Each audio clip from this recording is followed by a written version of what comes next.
I had already failed many times, but as soon as I got home, everyone was waiting for me. They had kidnapped and tied up my family, and I was supposed to be the victim. The bullies tried to hit me with bats, but my punch was so strong that it crushed all of them. The first one who came at me had his face smashed in, while the boss was terrified, wondering how a boy could be this strong. On his knees, the man begs for just one more month. In response, the aggressor states that debts must be paid, even if it means selling an organ or two. He then squeezes the debtor's shoulder, saying that maybe a little pain will make him understand how he feels. Just then, the woman starts using her phone, and the aggressor notices the movement. Suspiciously, he asks if she's calling the police and says it would be useless. The screen shows a message from their son, and the reply being typed told him not to come home. Without hesitation, the man suggests that instead of this mess, they should settle things directly with the couple's son. His henchmen then grab the couple, who beg for their son to be left alone. Losing patience, the leader orders his men to shut them up so they don't make any noise. As the woman is tied up, the boss comments that he wouldn't want their son to get scared. From his hiding spot,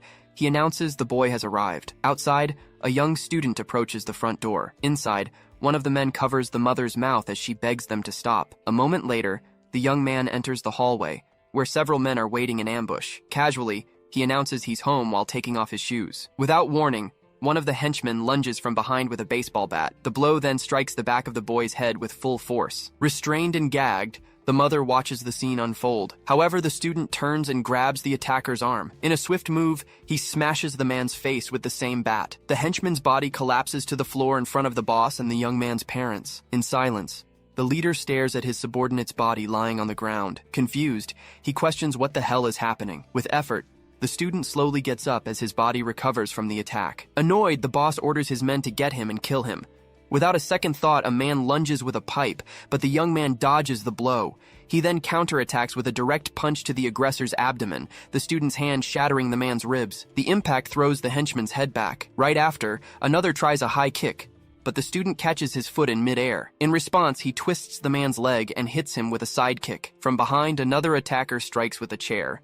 Still, that same man is thrown against the wall next to the boss. Terrified, the leader watches his men being defeated all around him and wonders what's going on. With no other choice, he pulls out a knife and runs toward the boy's father. Without hesitating, the boss grabs the young man's father, yelling they'll see how tough he is, but a clothes iron flies in his direction. In a direct hit, the student smashes the iron into the leader's face, making him drop the knife. The young man then slams the object against the attacker's head, breaking through the wall. With his head stuck through the concrete, the leader begs for help, screaming for someone to call 911. Still, he keeps pleading for help, while the student just watches amidst the bodies of his henchmen. Afterward, the young man kneels and starts untying his parents. Coldly, he states that if they didn't want him to fight, they shouldn't have been so poor in the first place. Losing his strength, Seonu collapses to the floor, and his mother screams his name. In the emergency room, doctors and nurses rush to treat the numerous injured people crying out for help. Nearby, a man in a suit is talking on the phone at the reception desk. Curious, he asks the woman beside him about the commotion, and she explains that a kid beat up 10 loan sharks who were assaulting his father. She then adds that he's just a high school student. In one of the rooms, the injured boss orders them to find and kill the boy,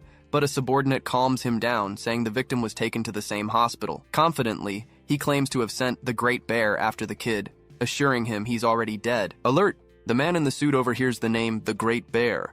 Without wasting time, he asks the receptionist which room the boy is in, and she tells him it's 2102. Hurrying, he runs down the hall, stating that the Great Bear is a main event fighter candidate and that this is a good chance to test his worth. Arriving at Seonu Kang's room door, he admits to feeling sorry for the unlucky kid who got mixed up in this. Inside the room, Seonu comes face to face with a gigantic man. Surprised, the man can't believe they called him there just to beat up a kid like him. Indifferently, he says it's nothing personal, just business. With a slight smirk, the giant comments that Seonu is an interesting little boy. He notices that the young man doesn't show the slightest sign of fear. Determined to show the boy what fear is, the giant raises his arm to strike, but Seonu lunges forward first with a straight punch. Still, his opponent hits him right after, throwing him to the ground. From a distance, the observer concludes the kid didn't stand a chance. With contempt, the attacker says he doesn't care about the boy's craziness, claiming that being fearless won't get him anywhere. Even so, Seonu gets up, and the giant questions if he's already on his feet. Without backing down,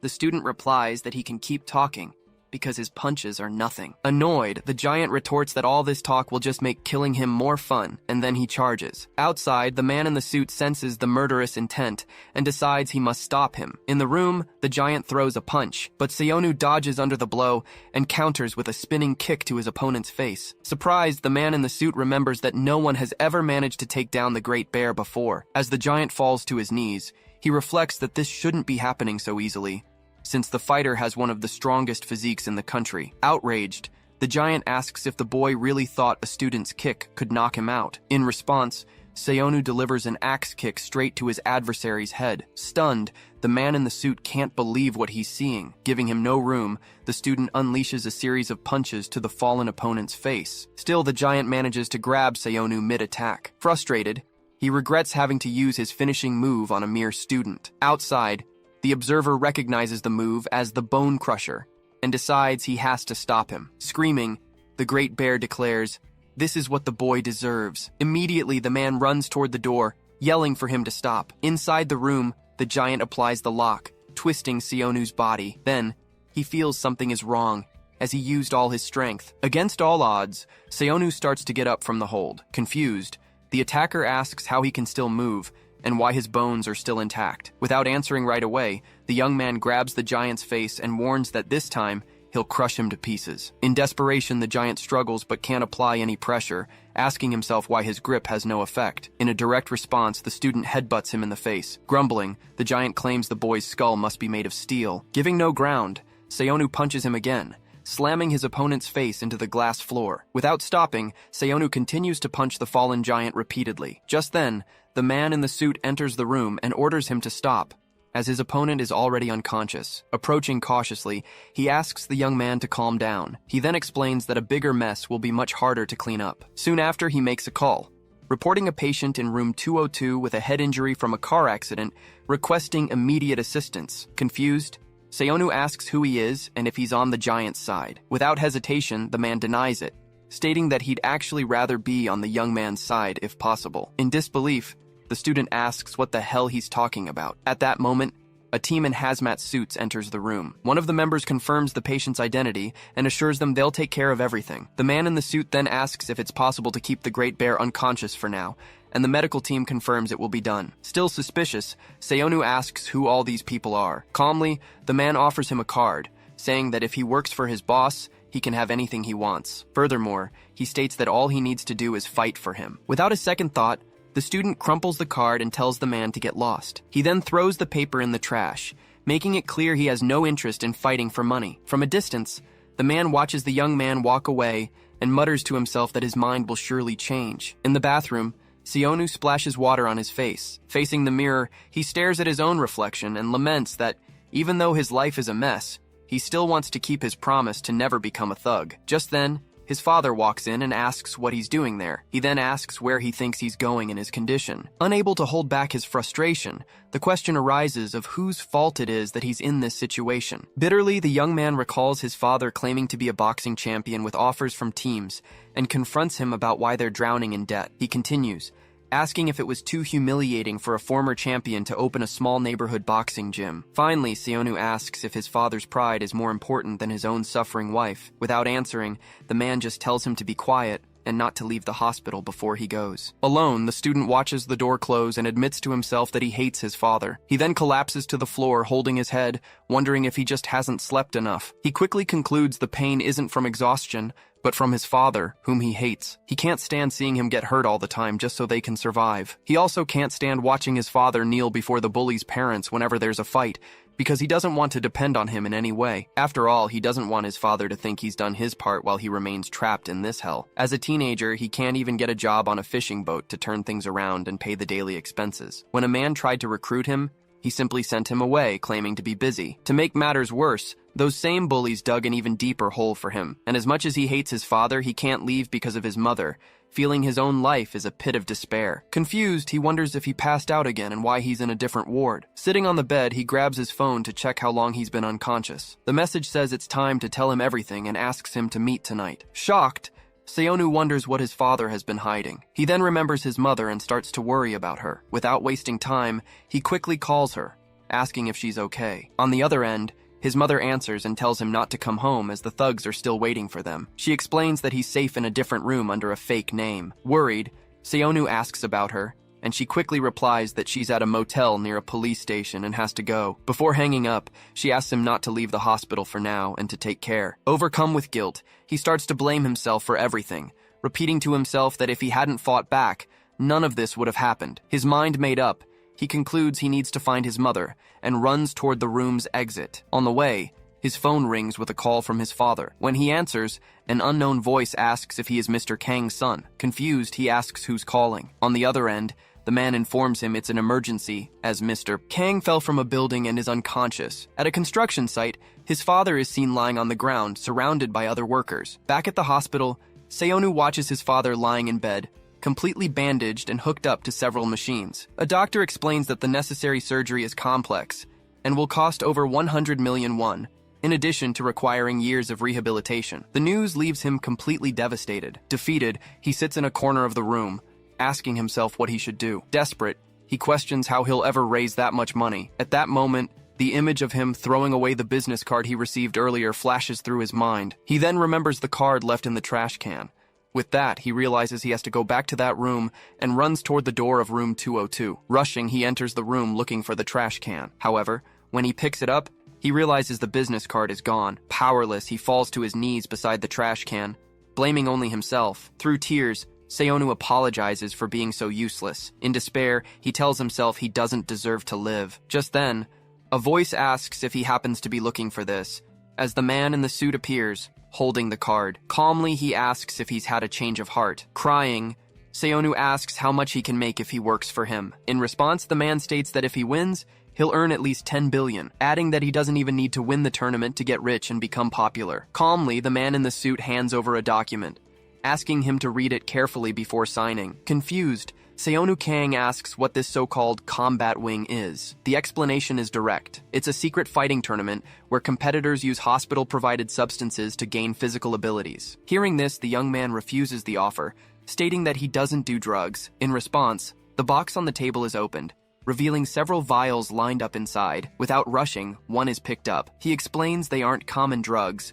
They can give incredible strength even to an old man on the verge of death. Still, he makes it clear that using the substances is not mandatory. Seizing the moment, Seonu asks who he really is. The man introduces himself as Minseok Kim, a recruiter for a VIP in the combat wing. Ignoring the young man's reaction, Minseok Kim continues to explain how they will work together. He says that upon entering the tournament, it's possible to choose a sponsor if you make it into the top 20. Next comes the proposal. Seonu can choose a VIP client as a sponsor, and they'll work together to win the tournament. After thinking it over, the young man agrees, as long as he gets the money up front. But he quickly adds that this is almost impossible, since payment only comes from the tournament itself. Annoyed, Seonu Kang asks why he should work with someone under these conditions. Calmly, the man tells him to relax, reminding him that he still needs money for his father's surgery and a safe place to stay. Surprised, the young man asks how he knows all of that. Without hesitation, Minseok Kim offers to cover his father's medical expenses and provide housing while he fights for his boss. He adds that just like Seonu, they don't have many options either. At that moment, the phone rings. The young man answers and starts talking to his mother. He quickly tells her he'll call back. Taking advantage of the pause, the recruiter adds that they will also protect him from the loan sharks. In the middle of asking how he could trust them, Seonu's phone rings again. He looks at the screen and sees it's his mother. Answering the call, he asks what's going on. His mother tells him that his father's surgery has already been paid for and that some bodyguards have shown up because of him. Then, Minseok Kim informs him that the safe place is ready, so there's no need to worry about her. Hearing this, Seonu tells his mother he hired the bodyguards and asks her to do exactly as they say, promising he'll be there soon. The call ends, and a question immediately comes to mind. What is really at stake for the prize to be 10 billion won? In response, Minseok Kim explains that the 10 billion is just the starting amount. He adds that depending on how much is bet on him, the winnings can be even greater, mentioning champions who have taken home over 15 billion. In disbelief,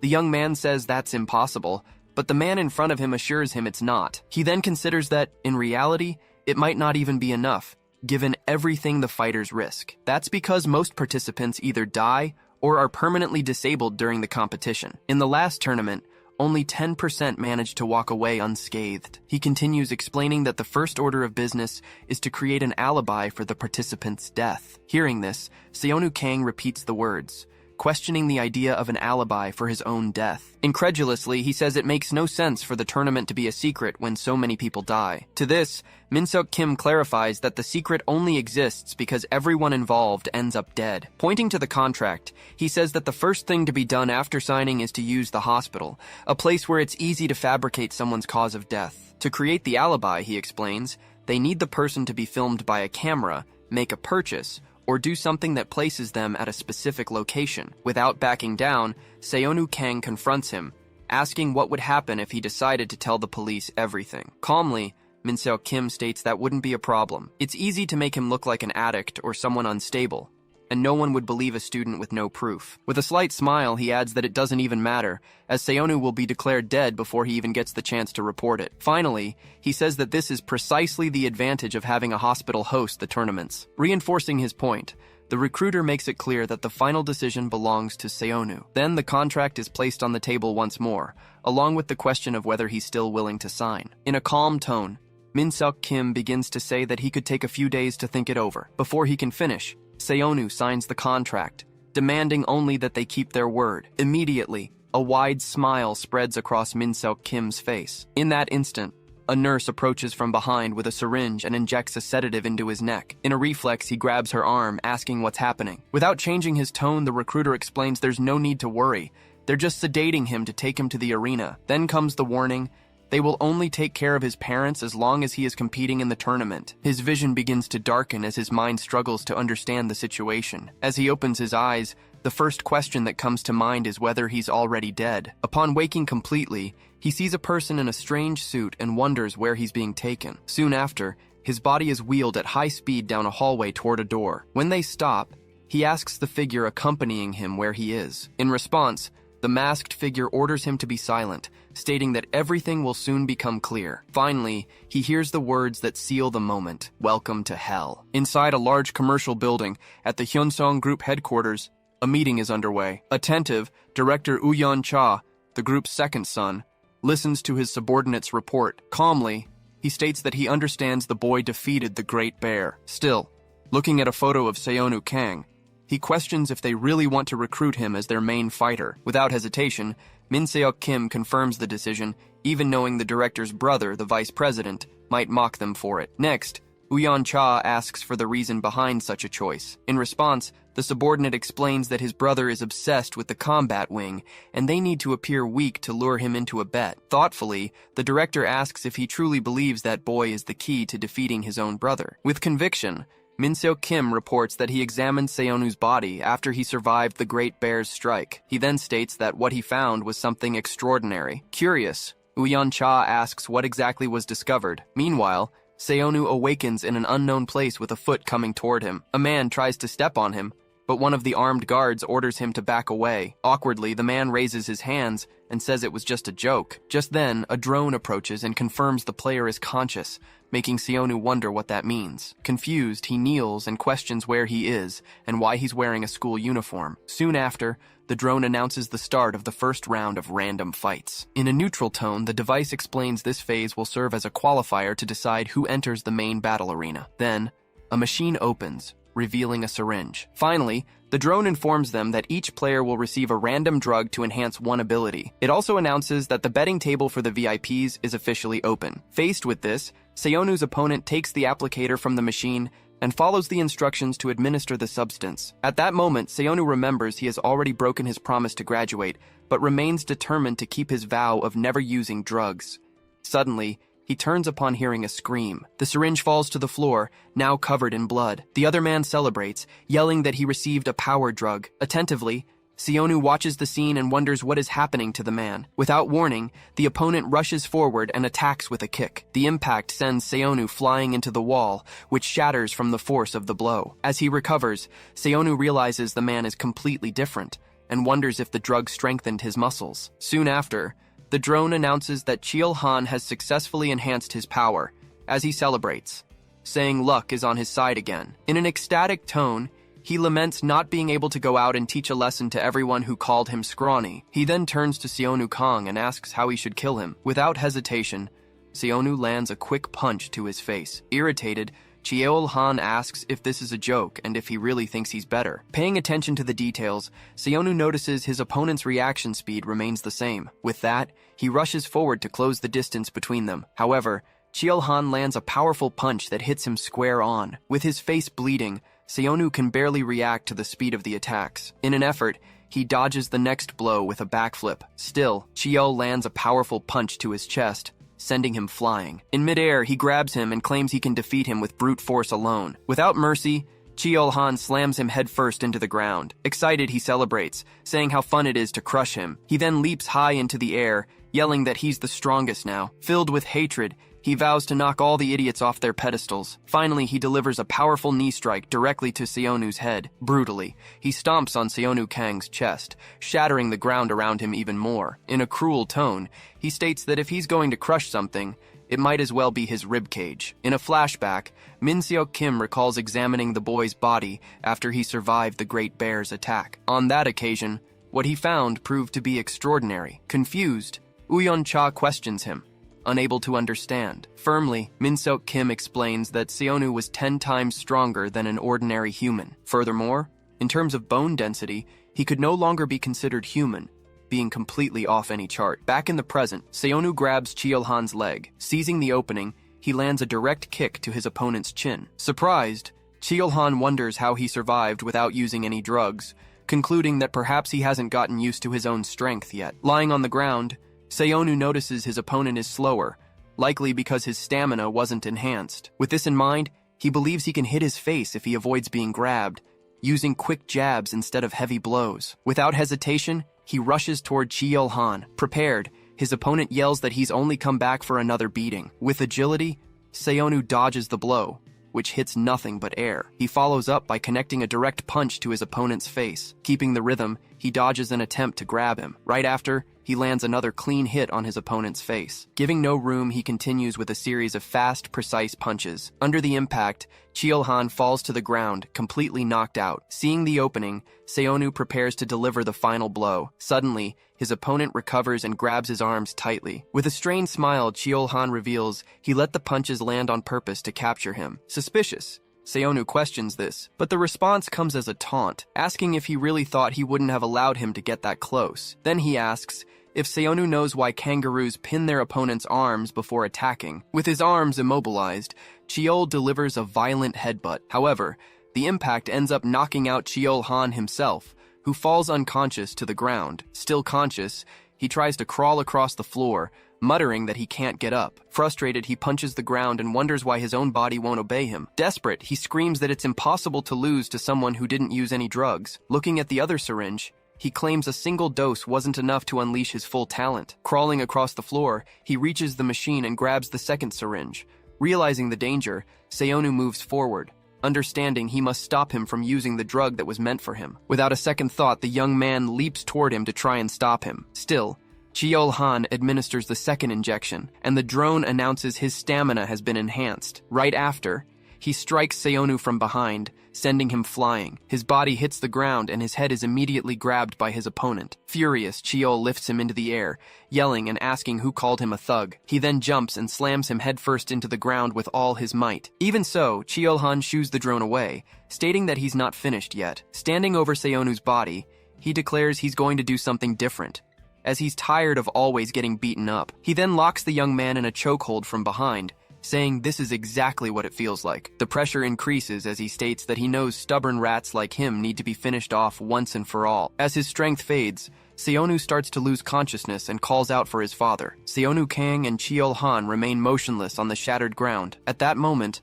the drone announces the game has ended with the death of a player. Staring at his laptop screen, Uyeon-cha watches the scene and questions what happened to that participant. Min Kim casually explains it was all due to an overdose. He then adds that the survival rate for using 2 types of drugs is less than 0.5%. Before this, Cheol-han had already successfully used the power drug. However, when he injected the stamina booster meant for Seonu, death became inevitable. Hearing this, Cha concludes the opponent took his own life and admits that Seonu is a lucky kid. In response, Min-seok Kim argues that calling it simple luck would be irrational, considering the unusual nature of the young man's body. Woo-yeon retorts that it might just mean stronger bones and reminds him that there are far stronger monsters still in the tournament. At this, Min-seok explains that current drugs can enhance muscles, organs, and hormones, but there is one exception. According to him, stronger bones cannot be obtained with these substances, which points to a special reason behind it. After some thought, Woo-yeon decides they will test his usefulness on the main stage and asks what's next on the kid's schedule. Min-seok Kim replies that since Seonu passed the drug-related test round, he will proceed to the next phase. Before that, however, he will receive treatment for his injuries, and only then will he fight again. From then on, he will face all the monsters who may have acquired unknown powers. In the combat ward's treatment room, Seonu sits in silence. With his head bowed, he remains motionless for a few moments. In his thoughts, he wonders if Cheol really died because of him, since he only meant to knock him out. He then remembers that he was the one who was about to die just a moment ago. His father's voice echoes in his mind, telling him to get a grip. Then comes the memory that he is the only one who can save his family. A short while later, the drone announces that the winners of the previous round must proceed to the lobby. One of the medics informs him that the guide will explain everything he needs to know, and that he must follow all instructions. Finally, a warning comes not to try anything, as the guides are armed with a lethal weapon. The drone then flies toward a passageway, and Seonu starts to follow it. Along the way, he follows it down a corridor that opens into something resembling a cave. Faced with the scene, he wonders what kind of place this is. He gradually deduces that the entire underground structure was built to prevent any escape attempts. As he moves forward, he regrets not even being able to call his mother. He then remembers the deal that keeps his parents safe, and understands he must survive at all costs. Reflecting, he realizes this wasn't the fight he imagined. Outside, he believed he was the only monster. Here, however, even a simple neighborhood bully displays absurd strength. With that, he begins to wonder how many other monsters exist in this place. At that moment, the drone announces that the player has arrived and the lobby will now open. One of the doors opens, causing him to turn and watch. Dozens of other drones fly out from the same location. Then, one of them reports that all players have now entered the lobby. Shortly after, the game is officially announced to begin, with a total of 124 participants. Everyone is instructed to gather in front of the screen for the briefing to begin. Looking around, Seonu sizes up the other competitors and defines them as monsters. He quickly realizes they are completely different from the opponent he faced in the first round. Given this, he decides to keep a low profile until the official match begins,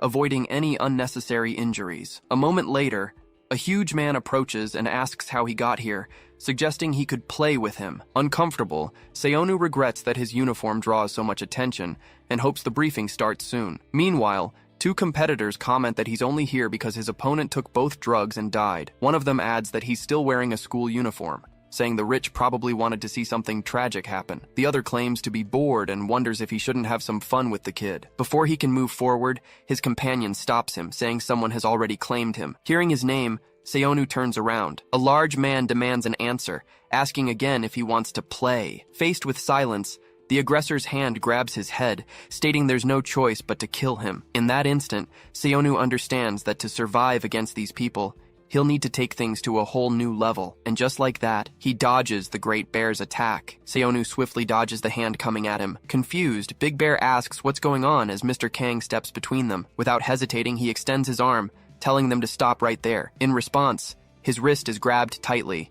An aggressive voice demands to know who he is. Mr. Kang firmly states that Seonu is just a kid. He braces himself for the inevitable confrontation. The large man scoffs, asking if he really thinks he can take him on with just one enhanced arm. He continues to taunt, asking if he'd do all this for a useless kid. Trying to get away, Seonu ignores the commotion and backs up a few steps. Then, Big Bear declares he's going to kill him, and that he can die for the kid. Unable to just watch anymore, Seonu rushes toward them. Suddenly, an attack hits Big Bear head-on. Surprised, Seonu stares at what just happened. The body hits the floor, and a drone announces that the briefing will begin shortly, prohibiting attacks outside the designated time. It adds that any violation will result in immediate execution. Hearing this, Seonu wonders how they can just kill someone without warning, and if it's even possible to get out of here alive. A moment later, he turns at a loud noise. On the screen, a figure appears, welcoming all the survivors. He gets straight to the point, explaining that the drug test round had no eliminations, but from now on, losers will be eliminated. He clarifies that elimination means being physically unable to fight. Despite the risks, he says they are all there for the 10 billion won prize. With that announcement, the crowd erupts in celebration. Silently, Seonu reflects that with that money, his family could finally have a decent life. Next, the figure informs them that only one person can claim the grand prize. However, he adds that anyone who makes it to the top 16 alive will receive 5% of the total amount bet by the VIPs. Excited, one of the competitors cheers, saying he'll take both the prize and the betting money. The host adds that each player will have a personal broadcast channel and a guide who will act as their camera. He says the VIPs will watch the channels of the players they plan to bet on. In short, he states that the more attention they get, the more money they can earn, hoping they'll attract many VIPs. He then announces that 5-person dorms are now available, and they are free to choose their roommates. Everyone is instructed to go to their rooms, with the assurance that any further questions will be answered by their guides. As they walk, 2 competitors comment that they need to find the big shots to attract the VIPs, since rooming with a kid won't earn them anything. Hearing this, Seonu realizes it won't be easy to find a room. Just then, Mr. Kang approaches and tells him not to worry. He confidently states that he will protect him until the official tournament begins. Silently, Seonu looks back. He notices a blonde man walking away, wondering if what he heard could be true. Then, Mr. Kang points to a room they can enter without a fight and invites him to come along. Confused, Seonu wonders why he would share a room with someone everyone else is avoiding, especially after getting hurt because of him. Not understanding the man's intentions, he concludes that the situation will be dangerous regardless of which room he chooses. Faced with his hesitation, the man asks if he's coming or not, and the answer comes quickly. "I'm coming." From a distance, the same 2 men from before watch the scene, commenting that they'll surely be at the bottom of the viewership rankings. One of them explains he chose a room next to the players he believes are the most popular, just to guarantee some screen time. Agreeing, his companion says those muscular guys will attract VIPs like flies. In the room next door, 3 extremely muscular men sit in silence. The blonde man Seonu saw earlier approaches the door to that room. As soon as he enters, he closes the door behind him. Walking up to one of the men, he comments that the seat looks nice. Then, he tells him to move over a bit. Annoyed, one of the huge guys stands up, questioning him for closing the door before the cameras were in. Lunging forward to attack, he asks if he's begging to die. Without giving him a chance, the blonde man lands a direct hit first. The muscular man falls to the floor, defeated. Calmly, the blonde man asks who else would like to greet him. Then, he just tells them to stay quiet like that. Just then, Minsu Han, a 19-year-old Kali Arnis practitioner, states that there's someone else he'd like to greet. Inside a moving car, Uyan Cha gets a tip. A source claims the vice president is going back to work with the former champion, Cam. Hearing this, he complains that no one else will be able to partner with the champion now. The only option left is just a high school student. Minso Kim then explains that if Seonu makes it to the top 16, a new opportunity to drug him will arise. According to him, because of Seonu's already developed physique, he would get the maximum effect from the enhancement.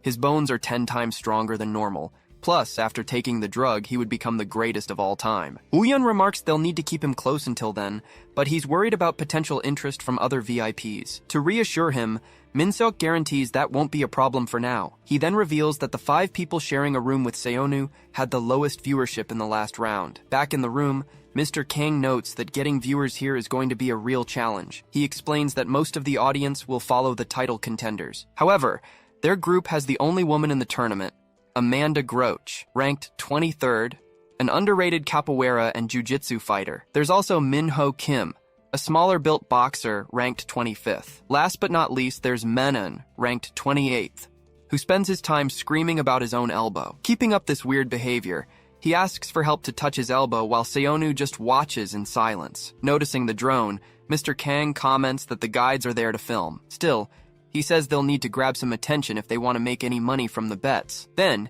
he shows off his enhanced arm. Right after, he starts doing one-armed handstand push-ups, counting each rep out loud. Seonu comments that he doesn't think that's going to work. Just then, Amanda Groach stands up. She points at the floor and cracks it with just one finger. Then, she lifts her entire body, balancing on that same finger. Watching this, Seonu wonders how someone can lift their own weight with just one finger. As Mr. Kang and Amanda continue their exercises side by side, Seonu asks them to wait a moment. Minho Kim approaches and says that showing off strength is for idiots. Right after, he dashes across the room at incredible speed, Surprised, Seonu asks himself how anyone can be that fast. On the floor, Menon celebrates by screaming that he did it and that he's the best of all. While the other three continue to show off their skills, he finally manages to lick his own elbow. Seonu watches the whole scene, finding it all impressive and ridiculous at the same time. The screen announces that the tournament matchups for the top 124 are finally set. At this, Seonu and his roommates watch the displayed information intently. Among the announcements, his opponent's name appears, a man named Kai. Uyan Cha then asks if that guy is really as strong as they say. In response, Minsu Kim states that ever since his days competing in Lethwei, Kai has never lost a single fight. Curious, Uyan asks what exactly Lethwei is. Minsu explains it's a Burmese combat sport similar to Muay Thai, but with differences that make it even more brutal and dangerous. Unconvinced, Uyan retorts that Muay Thai is already risky enough, since it allows the use of elbows and knees. Still, Minsu clarifies that in Lethwei, there are additional allowances. In this fighting style, the athletes don't use gloves, and headbutts are completely allowed. According to him, a blow with the forehead bone can cause fatal injuries, which is why most combat sports ban this type of attack. However, Minsu points out that this isn't the most dangerous aspect of the sport. What truly makes Lethwei lethal is the permission to strike the back of the neck and the spine, which can result in paralysis or even death. That's why, Minsu concludes, Kai has the most real combat experience, since he continued to fight for a gang after his sports career ended. Intrigued, Uyan asks about this gang, while Minsu speculates that Kai wasn't content with just fighting inside the ring. He then says that Kai started challenging famous fighters on the streets until he caught the attention of the criminal group. Uyan then questions if Seonu will be able to face someone like that. Honestly, Minsu replies that he has the same doubt. He points out that so far, Seonu has only faced people with no martial arts training whatsoever. Now, however, his opponent is Kai, a 28-year-old Lethwei fighter. The recovery pod opens slowly. As he sits up, Seonu Kang asks how long he's been asleep. Then he wonders why his body feels so light. He realizes it's not just a feeling when he flexes his arm. Then it occurs to him that this isn't the first time he's experienced this. The memory takes him back to the fight against the Great Bear. He recalls waking up the same way after that battle. Standing up, he comments that it feels like he's gotten stronger. From another pod, Minsu Kim tells him not to be surprised. According to him, muscles pushed to their limit without excessive damage tend to recover stronger than before. He adds that Seonu had probably never tested his own strength to that extent. At that moment, the young man realizes he was already at his limit when fighting the Great Bear. Still, Minseok points out that his recovery is abnormally fast and asks if he used any drugs to speed up the healing. Changing the subject, Seonu says he's wanted to ask a question since yesterday. He then asks why Minseok is helping him, even at the risk of getting injured. In response, Minseok Kim begins to explain. He reveals that the young man reminds him of his own son. If he had been a better father, he believes his son wouldn't have fallen into such massive debt with loan sharks. Hearing this, Seonu asks if that's why he's in the tournament, and the answer confirms he needs to pay off the debt so his family can get back to normal. Minseok continues, saying that seeing him there all alone immediately reminded him of the son he neglected for so long. For that reason, he couldn't just stand by and watch. Seonu then tells him to stop wasting his time on this. He adds that if he really wants to be a good father, he should get out of here and become one. None of this will matter if he ends up dying in this place. Annoyed, Minseok puts him in a headlock and says he talks as if helping him is the end of the world. Suddenly, a voice exclaims that this can't be right. Menon stares at the large screen and wonders why he isn't fighting in the main arena. As a drone flies by, he shouts that he's a fighter who can touch his own elbow with his tongue. Minseok explains that only fights with a large number of viewers take place in the main arena, while the others will be held in the same location as the previous round. Following that line of thought, he concludes that their group is the one with the smallest audience. He continues, saying that the fact everyone except Menon is scheduled for the main arena means something important. This indicates their opponents are some of the strongest and most popular fighters in the tournament. Seonu Kang replies that in that case, the situation is even better for them. Confused, Minseok Kim turns and asks what he means by better. The young man explains that this is the perfect chance to draw attention to their dorm. The older man just mutters that he must be completely insane. Just then, Menon appears and states that they won't just have regular viewers in the main arena. He continues, revealing that 16 VIPs will be there in person, all among the most powerful people in the world. Hearing this, Seonu wonders if the so-called talent scout will be there too. Meanwhile, elsewhere, 3 cars park in front of a large warehouse at night. Uyan-cha gets out of one of the vehicles and questions why he's in this filthy place, since they were told they were going to the main arena. Mr. Kang explains that no one but the organizers knows the combat wing's location, so they likely chose a discreet meeting point. He adds that he noticed that, at some point, someone besides them started following Seonu's channel. At this, Uyan asks if he thinks they're being investigated. A voice replies that there must be a misunderstanding. On the upper floor, Seungyeon-cha, the youngest daughter of the Hosen group, watches the whole scene. She claims she's only there because she found Seonu interesting. Uyan demands to know what she's doing there, following him like a rat, especially after being kicked out of the company not too long ago. Mr. Kang comments that his younger sister seems extremely interested in everything he does. Furious, Uyan shouts that she's not his sister, but just the daughter of a mistress. Seungyeon walks down the stairs and says that's a bit cruel, since she didn't even go to school so she could help her 2 brothers with the company. Still, she says that, thanks to him, she ended up finding this interesting place, and thanks him for it. Uyan replies that he doesn't know what she's planning, but she'd better disappear right now. Suddenly, a luxury car drives into the warehouse, surprising the 3 of them. 2 people in protective suits get out of the vehicle and announce they will escort them to the main arena. Seungyeon-cha removes her blindfold. The young woman asks where she is. Before her lies a massive circular combat arena. A security guard explains that below is the main arena, and she is in one of the 16 VVIP rooms. Satisfied, Seungyeon says she's finally arrived. She adds that this place is her brother's true playground. In another room, Uyan-cha comments that the space is much larger than he imagined. Mr. Kang informs him that as soon as the current fight ends, the match for room 10 will begin. Suddenly, an explosion erupts on the screen in front of them. The broadcast shows Minsu Han pinning an opponent against a destroyed wall. Surprised, Uyan asks what kind of monster that is. Mr. Kang identifies him as Minsu Han and notes that there seems to be another fighter around Seonu's age. The man next to him asks if another high school student is participating. However, Mr. Kang clarifies that he dropped out, so technically, he's no longer a student. Still, he finds it strange that 2 monsters like them came from the same school. He then reveals that Minsu is from the same high school as Seonu. With Minsu Han's victory, a drone announces that the matches between rooms 9 and 20 have ended, and the showdowns between rooms 10 and 3 are now beginning. The participants are then ordered to enter the arena. Min-seok Kim realizes the scale of the combat is completely different from the first round. Then, the drone informs everyone to wait, except for the first player, Minho Kim. Minho takes his position at the arena entrance and prepares himself.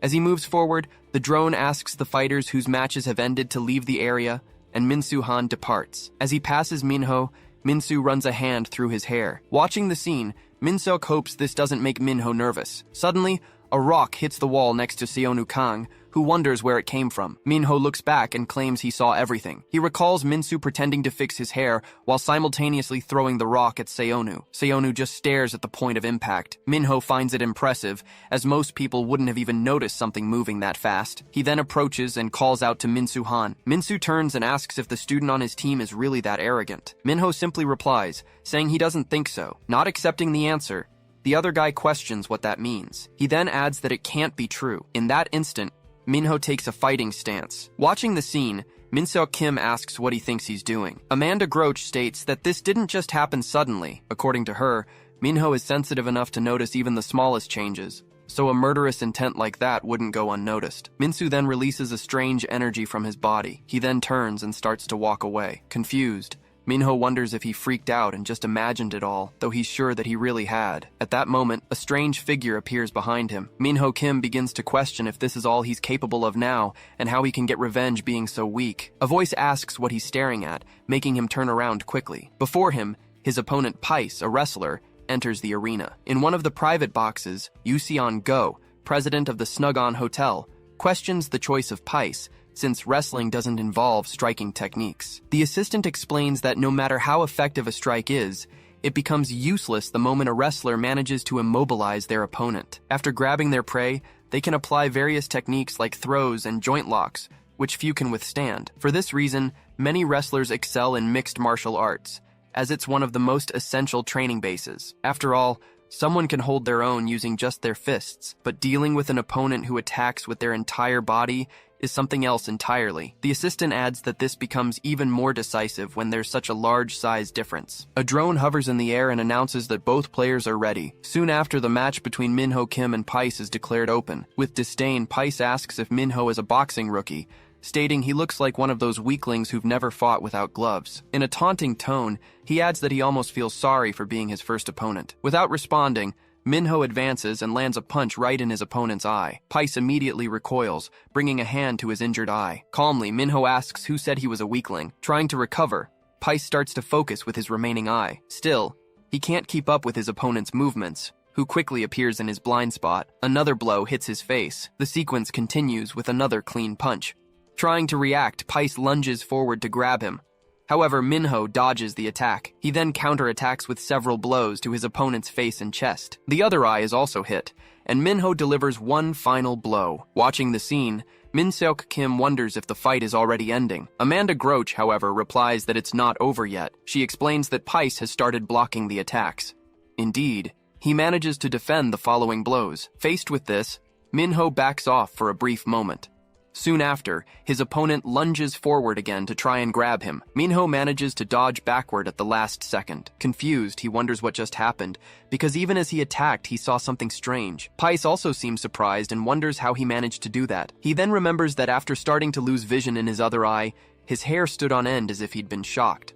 Thus, he finally understands what he's feeling. Confidently, Paice states that he'll just close his eyes completely. Not understanding why, Minho watches his opponent close his eyes. Even without knowing what he's planning, he decides to advance. Convinced, he states that the fight is already won anyway. However, Paice manages to grab his fist in mid-air. The spectators watch the scene in complete silence. Minho realizes he needs to move left to escape. As he tries to retreat, he feels another hand already blocking him. With force, Paice lifts him into the air, preparing for a throw. He then slams his body violently onto the arena floor. Min Seok Kim exclaims that it was a suplex. Yusin Go comments that the fighter seems to have gotten stronger after injuring his eye. The assistant explains that the loss of vision activated the effects of the sensory enhancement drug. Approaching, Paice says Minho should thank him, because without his help he would have never discovered this power. Suddenly, one of Minho's fingers twitches. The next instant, a punch lands directly on Paice's face. Surprised, Usyk Go wonders what he will do now that he's lost vision in both eyes. Min Seok Kim can't believe Minho survived that attack and claims that if he keeps up the pressure, he can still win. However, the assistant clarifies that this won't be possible as he is still unconscious, leaving the president shocked. Minho remains on the ground, his fists still raised. Amanda Groach states that he needs to get up immediately. She adds that it needs to happen before Paice can find him. Paice gets up, claiming he's completely blind now. A brand new sensation runs through his entire body. Then, he starts moving around the arena. Confused, he begins to wonder what all these sensations are. He soon realizes he can smell everything around him, from the floor to the smallest grains of sand. On top of that, he can clearly hear his opponent's breathing. He also feels the air pressure change with his every move. Excited, Paice declares that he can now even sense what's behind him. In that moment, he understands just how insane the drug he took is. Thrilled, he admits that while he wanted a strength-focused substance, he got something even better, making him more powerful by the minute. As a sort of gift to whoever put him in this state, he decides he will finish off Minho Kim once and for all. Without hesitation, he charges toward his opponent. Lying on the ground, Minho realizes his body isn't responding as it should and calls out for his brother. The memory of his brother lying on the floor floods his mind. At that moment, he remembers his promise to find him, no matter what. The memory takes him back to a man who handed him a card, telling him to look for him if he wanted to find out who killed his brother. Back in the arena, Minho calls out for him again as Paice leaps to deliver the final attack. Suddenly, time seems to stop, freezing his opponent's fist just inches from his face. Surprised, Minho opens his eyes and wonders why everything is moving so slowly. He soon understands that it's not time that has slowed down, but that he himself has become extremely fast. Paice's fist shatters the ground where his head was a second before. However, Minho had already propelled himself to the other side of the arena. In the stands, the spectators wonder what just happened. Kneeling on the broken floor, Paice questions when his opponent got over there. Minho explains that while he was bragging about his senses, there was enough time to rest, and now he's ready to get back in the fight. Hearing this, Paice realizes it's not a bluff, and concludes that his opponent is even faster than before. The young man challenges him to see if he can keep up. He gets into his stance, suggesting they start with level 1. Paice then senses him coming his way. Minho Kim charges toward Paice. His punch is blocked, and he wonders if it was just luck, deciding to try again. So Minho decides to intensify the attack.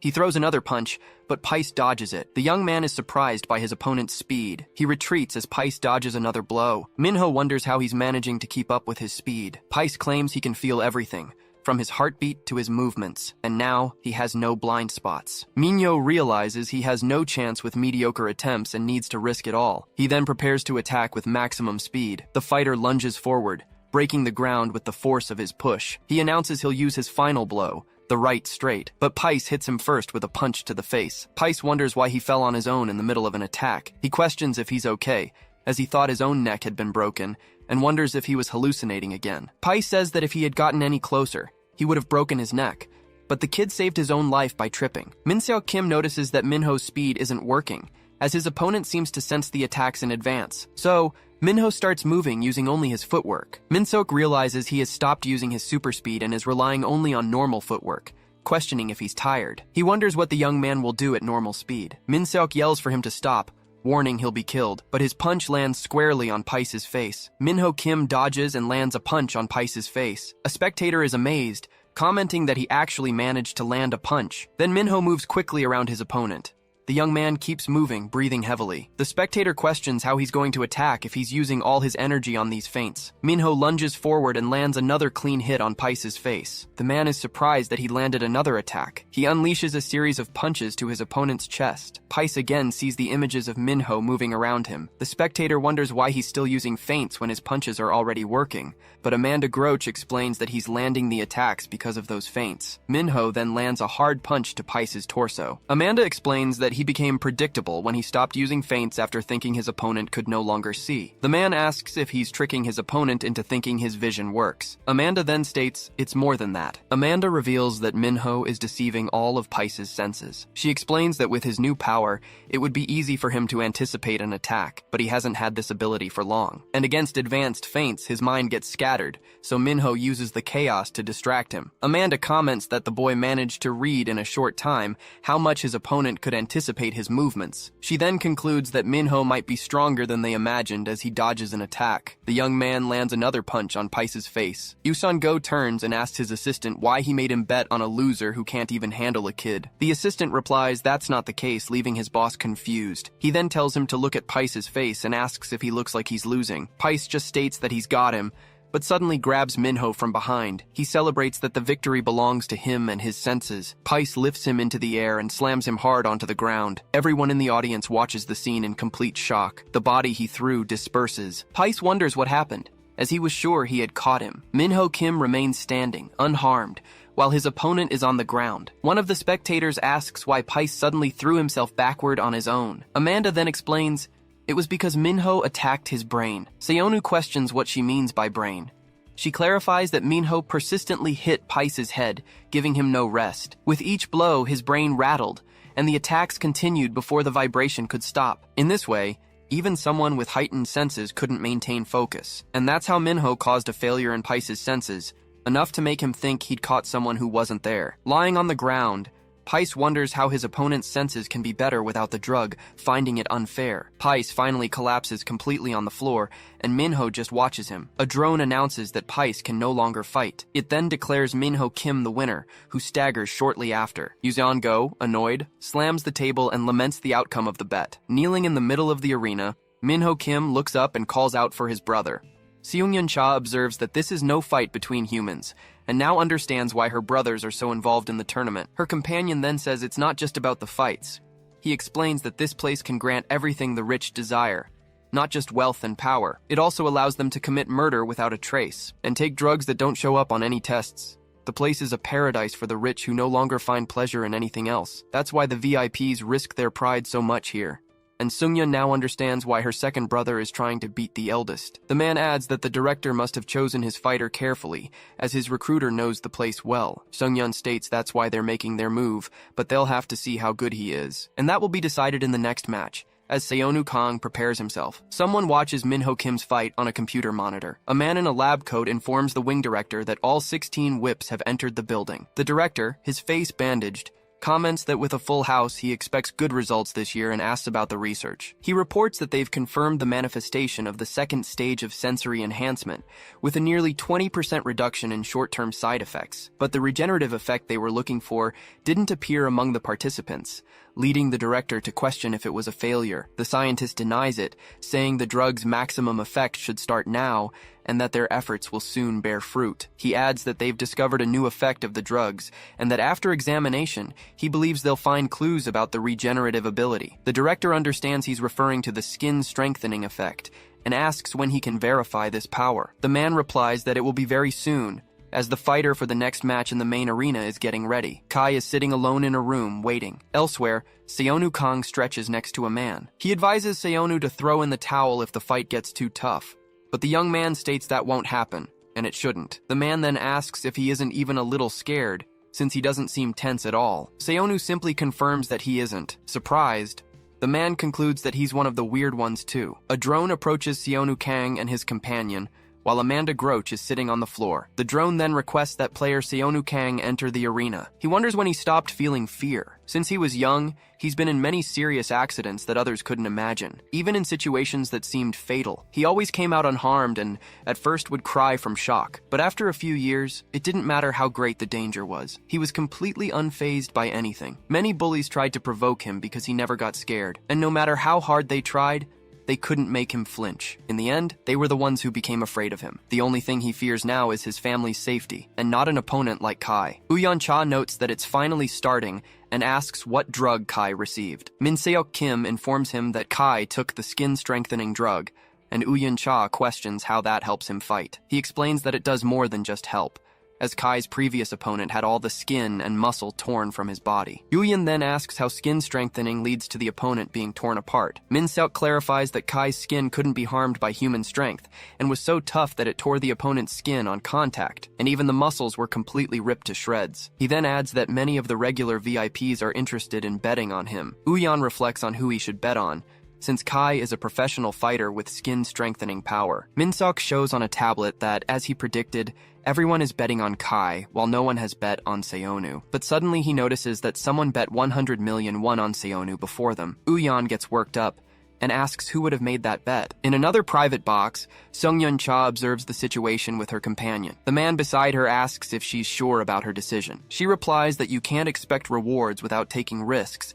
and that she needs to try reckless things to catch up to her brothers. Sung-Yun concludes that it remains to be seen whether he will bring a high return or just be a huge risk to take. The drone announces the start of the fight between Kai and Seonu Kang. Seonu gets into a fighting stance, determined to win at all costs. He then notices his opponent isn't even preparing to fight. He asks Kai what he's doing and if he wants to fight or not. Kai replies that he's a warrior, not a bully who beats up kids. Then Kai approaches and proposes a single blow with 1/10 of his strength. He moves forward and tells the kid not to get up again, and he lands a powerful kick to Seonu's torso. Seonu falls to his knees on the ground. Uyan-cha remarks that after a blow that painful, the match's outcome is already clear. The man with glasses leans over the railing and says he needs to get out of there now. But Minho Kim states that he isn't screaming in pain, leaving the man confused. He's sure Seonu realized that Kai had no intention of attacking him, only of scaring him. The man then asks if Kai is trying to help Seonu. Minho denies it and says he just doesn't want to fight because it would be embarrassing. He thinks his reputation would be damaged if he fought seriously against a student like Seonu. So,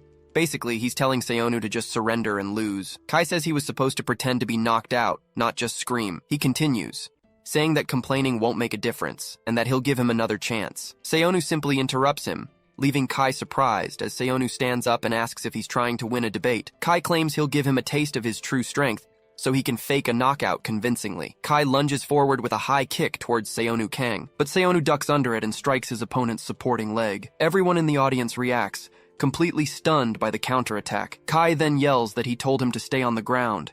He rushes at Seonu and throws a punch. The young man leans back, narrowly dodging the attack. Kai is astonished by how far he tilted his head to dodge. Then Seonu leaps into the air, flipping over him, and lands a solid slap on Kai's head. Uyan-cha watches the scene, completely shocked. Kai says he was giving him another chance to act. Seonu asks if talking about giving chances isn't a bit much for someone who was just brought to his knees by a student. He states that if Kai is cowardly enough to kneel, then he's not even worth punching. Kai then decides that if he can't even fake it to save his own life, he'll have to help him out. Kai grabs Seonu's shoulders, saying he'll scare him into trying to fight. The young man is startled when he realizes he can't move. Kai then announces he'll use 50% of his strength and delivers a powerful headbutt to Seonu. Kai wonders if he used too much force, as he felt pain from the blow. Then a foot comes towards him, hitting his chin. Seonu uses the momentum to land a kick on Kai's face. The impact sends Kai staggering back as Seonu lands. He wonders how the kid wasn't affected by his headbutt. Seonu stumbles slightly to the side and laments that his vision is still blurry. Kai rushes forward to throw a punch. The blow grazes him, but tears Seonu's shirt. Mr. Kang is astonished, questioning how Seonu's shirt ripped like that if Kai's fist only grazed him. Minho Kim warns that he isn't finished yet. Kai then lands an elbow strike on Seonu's back and raises his fist to strike him on the head. Mr. Kang yells for him not to do it as it will kill him. Seonu Kang falls to the ground and Kai stands over him. Mr. Kang shouts, saying this is going too far, but Minho Kim comments that the situation is almost unbelievable, leaving the man confused.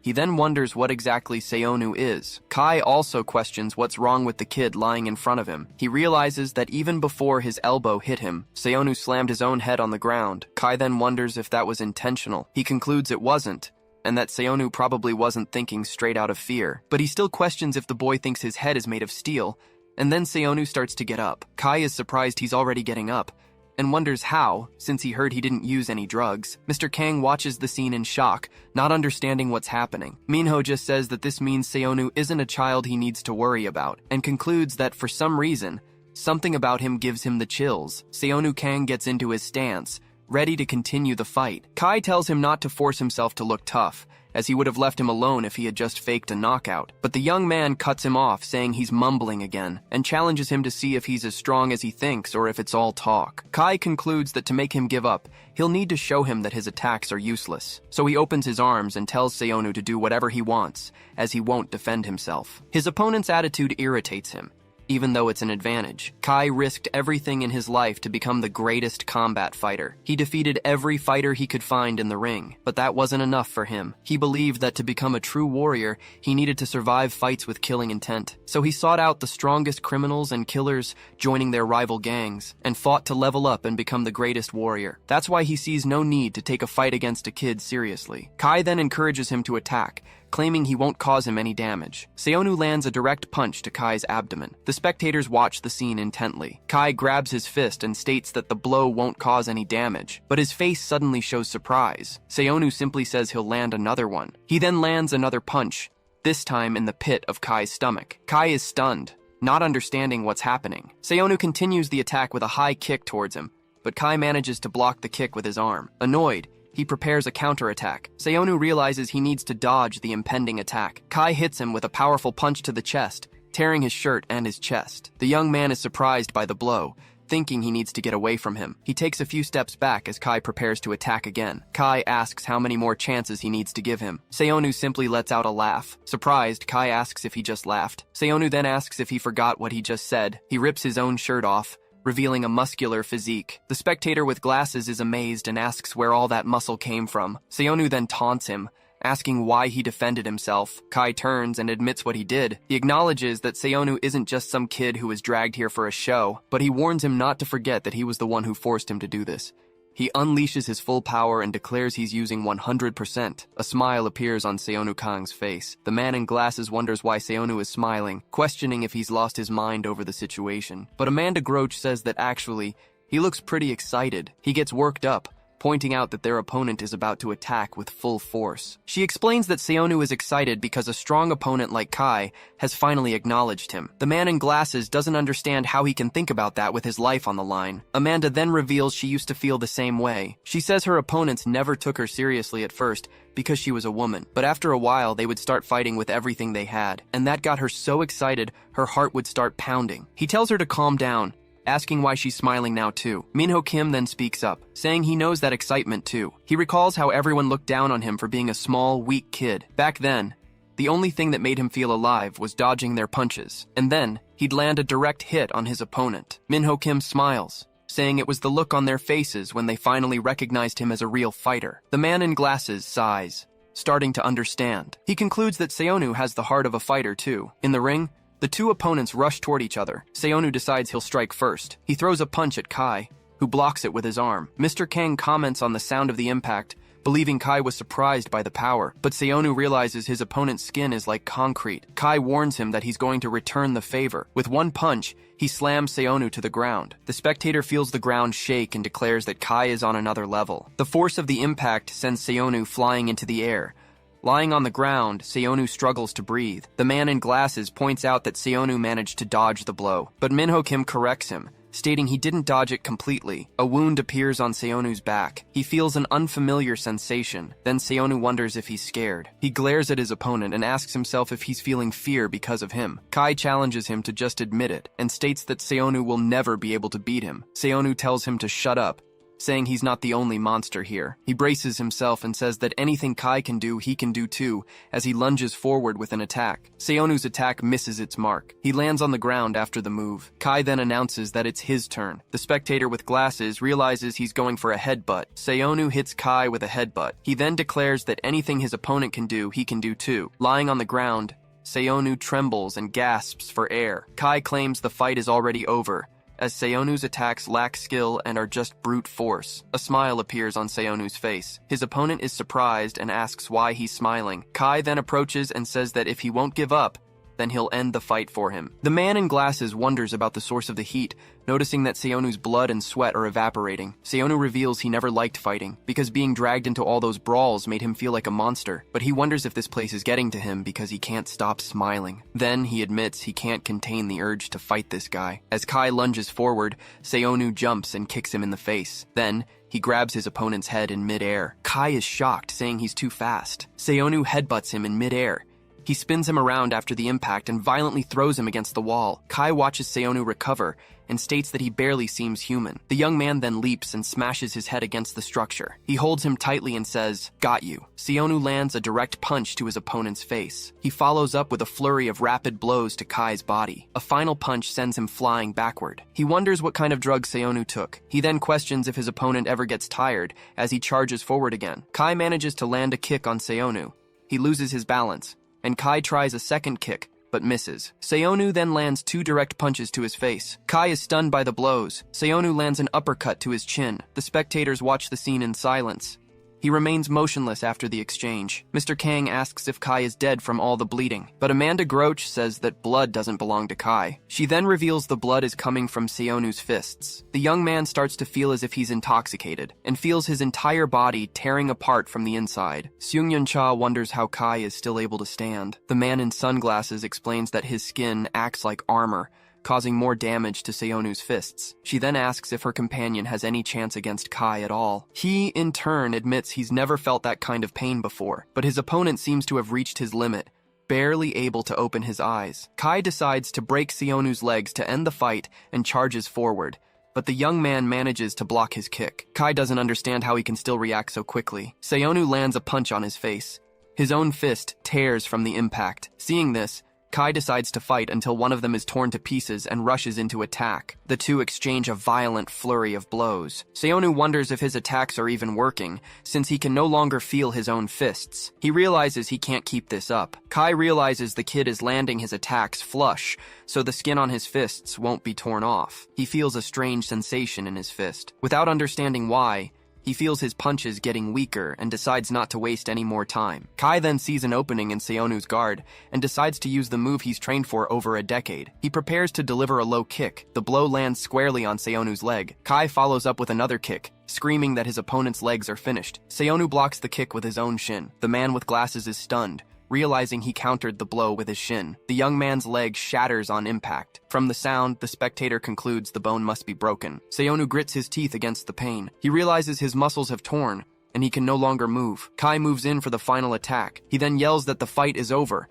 but Kai's kick is stopped at the last moment. Kai doesn't understand what just happened. He drops to his knees. Kai wonders if this is a dream. Everyone in the audience watches the scene in shock. Seonu remains standing over Kai's fallen body. Uyeon-cha turns to his assistant and asks what's going on. Min-seo Kim explains that the skin-strengthening drug only led to more accumulated damage. He continues, saying that Kai's bones took the blows directly, but the drug kept him from feeling pain. Now, Kai's arms and legs are likely covered in fractures. The drone announces that Kai can no longer continue to fight. It then declares Seonu Kang the winner of the match, and he shouts in celebration. The man with glasses despairs, questioning why he won't fall, as if he were a zombie. Minho Kim watches and comments that the boy, Seonu, might be hiding something. Lying on the ground, Seonu asks his mother to hold on just a little longer. In a room, A bandaged figure asks if they're sure the boy didn't use any drugs. An assistant confirms the records say he didn't, and that he'll be examined again after the first round. The bandaged figure then decides to first find out who he is, and he'll do it through the boy's parents. Meanwhile, a heavy rain falls over a hospital. In the room, Seonu's mother watches over her husband, who is hooked up to machines. Someone enters the room, and she turns around. She warns that visiting hours aren't over yet, but two men in suits appear behind her, and the woman asks who they are. Back in the arena, medics carry Seonu away on a stretcher. Uyeon-cha questions if he'll be able to win the next round with so many injuries. Min-seok Kim says they will postpone the decision until his medical exam. He reveals he plans to run a secret drug test on him during the exam. Uyeon-cha is surprised, and Usyk-go's assistant comments that if he passes the second test, Seonu will become a top contender for victory. The man asks if it's allowed to run a secret test if the player refuses. The assistant explains it's just a test to check for doping compatibility, so it can be done secretly. Then, Uyeon-cha asks what will happen if the test fails. The assistant replies that he'd be useless anyway, so they would just move on to plan B. Inside the room, a treatment chamber is running next to medical monitors. The chamber opens, and a person in a protective suit approaches Seonu with a syringe in hand. Usyk-go's assistant says that if they play their cards right, he can reach the top 16 with just one more win. Uyeon-cha summarizes the situation. If he wins one more time,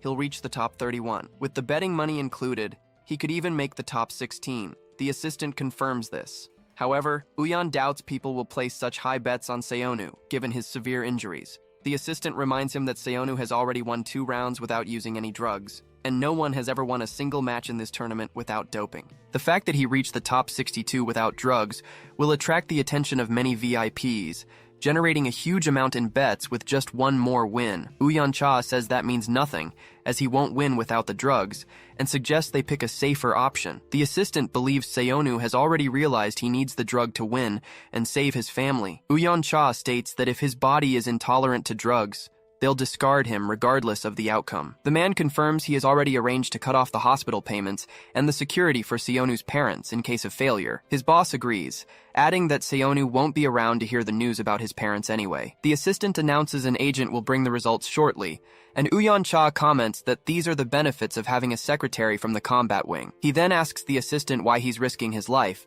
knowing it's not for him, but the man claims he is risking his own life as well. Uyeon-cha says his goal is to get rid of his brother and become the owner of the Hosen group, and the assistant just confirms it. Usyk-go's assistant reveals his goal is to find the greatest human in that combat wing, and that he will risk everything for it. He adds that he would even risk other people's lives. Uyeon-cha sighs and comments that he likes this passionate side of him. An agent enters the room and warns that it's time to leave. The assistant then asks about the drug test result. The agent informs him that, surprisingly, the boy had no reaction. The assistant concludes that the drugs don't work on Seonu, and the agent confirms it. Uyeon-cha gets angry and orders them to eliminate all evidence, starting by cutting off support for his parents. But he then reconsiders, saying it would be easier to just get rid of them. In the recovery room, Seonu rests inside the chamber. In the combat wing's lobby, dozens of fighters gather. Minho Kim assumes the 62 winners have been decided since they were called to the lobby. The man with glasses notices Seonu's absence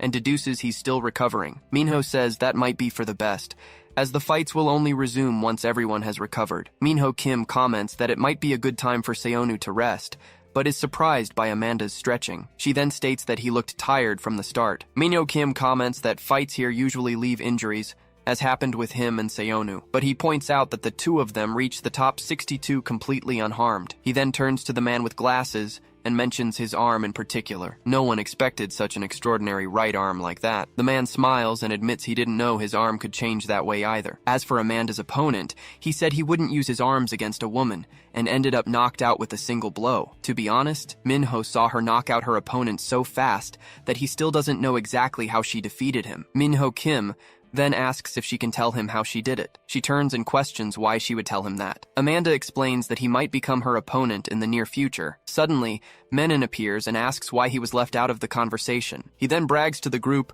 saying he was the very first one to win. A voice congratulates the fighters for reaching the top 62. He explains that by defeating one more opponent, they'll have a chance to go straight to the top 16. After winning this round and reaching the top 31, they will be ranked by the money wagered to decide the top 16, and if they survive the round of 16, They will receive 5% of the bets as prize money. The crowd of fighters cheers at the news. The voice encourages them to risk their lives to show the VIPs how strong they are, without worrying about injuries. Then, he announces that the matchups for the round will be revealed. At the Hosen Group headquarters, the conversation continues. Uyan Cha asks if they can secure other candidates besides Seonu, and Yuseon Go's assistant confirms they can. He shows a fighter on a tablet who seems to be the right candidate, and Uyan Cha asks who it is. The assistant reveals it's Seonu's opponent, Ryo Ichika. Seonu suddenly wakes up, stepping out of the chamber and screaming for his mother. He realizes it wasn't a dream, and that he really heard the conversation. A person in a protective suit comments on the order to get rid of his parents if he doesn't react to the drugs. Seonu understands that he needs to get out of there as fast as possible. In the combat wing director's office, a doctor arrives for a meeting. The director is questioned about the results of Seonu's medical exam. The doctor replies that there was something special. He explains that the young man has a trait that their drugs can't enhance. Seonu's bone density is 10 times higher than average.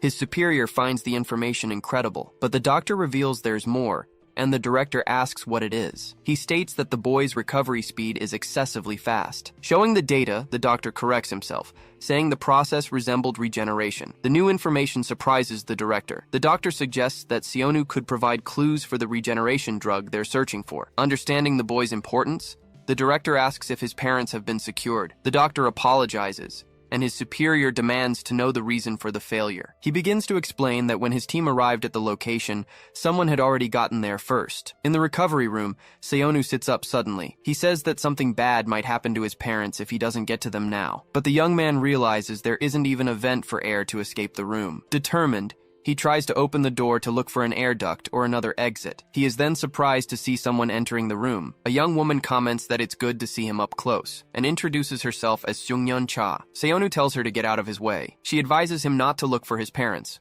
leaving him confused. Seungyeon claims she is taking good care of them. Far away in Uyan Cha's office, a serious conversation is taking place. He asks what his assistant means by, "Someone already got to Seonu's parents." The man reports that they disappeared without a trace, and that the combat wing must have something to do with it. His boss asks about the combat wing, and he explains that they always move quickly to get rid of anything that could cause trouble. Uyan Cha comments that they didn't even have to get their hands dirty, and that luck must be on their side today. He then asks if his assistant has already contacted the next fighter. The assistant reassures him, explaining that in the combat wing, VVIPs can summon fighters to their rooms and go anywhere except the restricted areas. His assistant asks if he's allowing them to walk toward those monsters, and Uyan Cha confirms that he is. But the man warns that it's not a good idea to casually wander around the wing. Safety is only guaranteed inside the VVIP room. Back in the recovery room, Seungyeon locks the door behind her. Seonu demands to know what she means by taking care of his parents. Seungyeon asks for silence and tells him to lower his voice if he wants to save them. She states that running away now won't do any good. Seonu pushes her hand away and asks what she means by that. Seungyeon explains that Uyan is trying to get rid of any evidence linking him to Seonu, and his parents are the first step. She adds that the loan sharks he beat up are also looking for him. She says she came alone to speak with him privately, and that she also wants to keep his parents safe. He then asks who she is and what she wants from him. Seungyeon introduces herself and says she only needs one thing. She then points at Seonu and says she needs him, leaving him surprised. He asks what she's talking about. Seungyeon reveals she is one of the 16 VVIPs and needs a reliable fighter to bet on. She states that, although she's young, she was one of the owners of the Hosen group until recently. To make it easier to understand, she reveals that she's the half-sister of his former employer.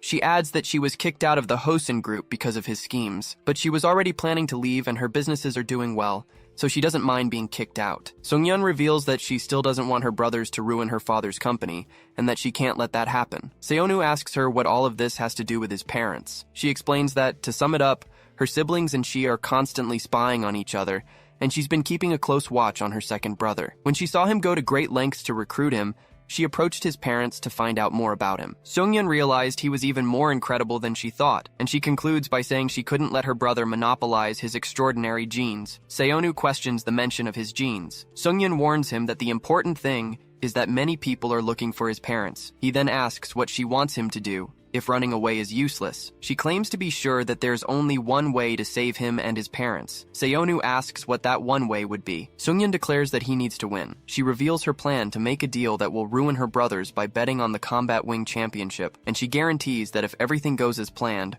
Her brother will be in prison, and the loan sharks can be dealt with using money. Seonu questions the validity of her promise in a secret place like this. She explains that in the combat wing, anyone who doesn't keep their word is eliminated by the local authorities. He then asks if she's willing to risk her own life to bet on him. Seungyeon states that she's not the only one who needs this partnership, because when the 16 finalists are chosen, anyone not selected by a VIP is immediately disqualified. But he insists on knowing how he can be sure his parents are safe and how he can trust rich people. She replies that cell phones and other electronic devices are not allowed inside. Seungyeon says that because of this, there's nothing she can show him, but she claims he should be able to trust someone who has shared secrets with his parents. She then reveals it's someone who knows the secrets of his parents' past and how he got his genes. He demands to know what it's about and asks her to tell him now. At that moment, the room's door opens. Seungyeon reminds him not to forget that she's guarding his parents with her own life, so there's no need for him to escape. A drone enters the room, and she says it's time to go. She reassures him, telling him not to worry about anything else. As she turns to leave, Seungyeon states that he just needs to win by her side. Far away, in Dorm 10 of the combat wing, other fighters are gathered. One man comments that their prize money has increased considerably. Looking at a large screen, he wonders how Seonu is in last place. One of the young men explains it's because he was sent to the recovery room, and nobody bets on an injured fighter. A drone announces that player Seonu Kang has returned to room 10. A man greets him, saying he looks much better than expected. The door closes, and he comments that Seonu must have rested very well. Seonu asks him how he managed to win without getting hurt. Seonu explains that he needs to get into the top 16, or his family is done for. He begs him to tell him anything, stating he'll do whatever it takes. In a gesture of desperation, he asks for his help. He then assumes it was too much to ask. A woman approaches and suggests a finishing move. Seonu repeats her suggestion, confused. She explains that it's hard to dominate a fight without a finishing move, especially in the combat wing. The fighter then asks him what his specialty is. The older Mr. Kang then suggests a calf kick, using his strong shin. He comments that few people can control their legs with his precision and speed, and recalls that during the fight with Kai, Seonu blocked a low kick, which shows confidence in his shin bone. While demonstrating the move, he explains that the calf kick has become a blow capable of taking down opponents with a single hit. He then asks Seonu to show him the same kick. The force of the impact leaves the man surprised. He then congratulates him, saying that Seonu is very talented. Suddenly, a loud noise from the ceiling interrupts the conversation. The older fighter questions the origin of that sound. In a distant room, Ryo Ichika, ranked 15th and a Kudo practitioner, is training, causing noise throughout the building with his punches. Back in the dorm, the strategy talk continues. Usyk Go advises Seonu to use the calf kick to increase his chances of winning and get his prize money back. But Menon suddenly appears and says he's completely mistaken. Seonu turns to face him, questioning the interruption. Menon claims everyone should already know that Seonu's finishing move isn't a calf kick. He then points to Seonu's forehead and reveals that his real finishing move is the headbutt, and he reminds everyone that Seonu countered a Lethwei champion's headbutt multiple times. Menon concludes that the fact Seonu kept fighting proves his skull is the strongest of all. Usyk Go steps in, warning that headbutts hurt both the one giving them and the one receiving them. He adds that it's not a viable tactic against the monsters in the combat ward, and explains that he could die from brain damage in less than 2 rounds. Menon finds his comment funny. He then asks if they all didn't put their lives on the line by entering the competition. He warns them that if they hesitate against the top-ranked players, they could die on the spot. Menon then tells him he shouldn't be worrying about Seonu right now, and reveals he's talking about his own next opponent. A large screen announces the next fight: Minsu Han versus Usyk Park. Far away, someone walks through a restricted area of the combat ward. The director reviews a fighter's data on his tablet. He comments that Minsu Han's response to the drug is terrifying. Standing before several containment tanks, the director states it was a great idea to bring him there. A doctor approaches,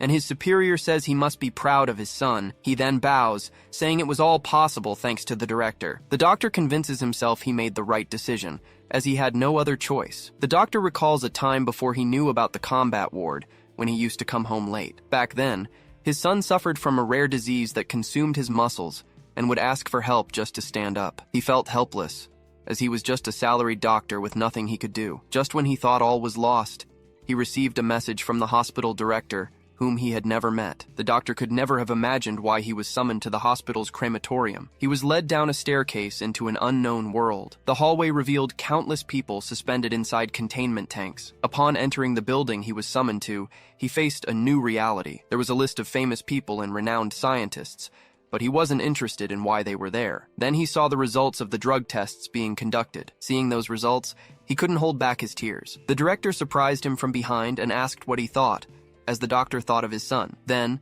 the man offered him the chance to have his son participate in that experiment. In that moment, he almost accepted without thinking of the consequences. But he started to run away from there, back to his son. He recalls his son, who had gone to school saying he felt fine that day, trying to take his own life. The doctor saves him and realizes he had forgotten how they were truly living. In his arms, the young man begs his father. He asks his father to just kill him. The doctor despairs as there was nothing more he could do. He then accepts the director's offer and joins the combat ward, wondering if there was any other path for them. And he wonders if that decision turned him into the monster he is now. Back in the present, a drone instructs Minsu Han to enter the arena. The young man prepares for the upcoming fight. The doors open, and he enters the arena, facing his opponent, Usyk Park. Usyk Park, a Krav Maga practitioner, readies himself for the start of the match. Minsu Han, a Kali Arnis practitioner, takes his fighting stance. A drone announces the start of the fight between the two competitors. The fight begins, and they both charge at each other. Minsu Han strikes his opponent's right arm. The spectators react with surprise to the unexpected blow. Minho Kim comments that not even Usyk Park would expect knife fighting skills in an unarmed match. The muscles of Usyk's arm contract around Minsu Han's fingers. Minsu realizes his fingers have been trapped by his opponent's muscles. Usyk Park squeezes his fingers even tighter. He then asks the young man if he didn't get a little too close. With his other hand, he unleashes a powerful slap, nearly hitting Minsu. Minsu Han wonders what's up with that old man. Usyk Park praises his opponent's skills and says he'll return the favor. Usyk Park declares he will use his specialty, knife fighting skills. From a private box, Uyan-cha wonders who Usyk Park is and how he's facing Minsu, ranked 9th so easily. His assistant explains that he's a former bodyguard who primarily uses Krav Maga. Uyan-cha asks what Krav Maga is. The man explains that the martial art was created by a Jewish soldier to protect civilians, and that it's a martial art focused on real-world combat, combining practical skills from various other fights. He also adds that it's known for being especially effective in close-quarters combat. Uyan-cha deduces that if the art is designed for protection, its attacks must be weak, making the fighter an unsuitable candidate. But his assistant says he's not so sure about that. He then asks him about the possibility that the method of protection is eliminating the threat. Usyk moves toward Minsu Han. Minsu watches the blow approach and considers it too slow. Usyk Park's strike flies past his opponent's face. Minsu Han dodges the attack and states that his opponent is too slow. Usyk Park tries to block his counterattack, but Minsu's fingers pierce his opponent's temple. Usyk swings his arm to push him away, but Minsu backs off. He then charges forward, determined to catch him at any cost. Minsu taunts him, saying it'll be useless with that unbalanced body. Usyk uses his arm to push off the ground, announcing his charge. He launches himself toward his opponent.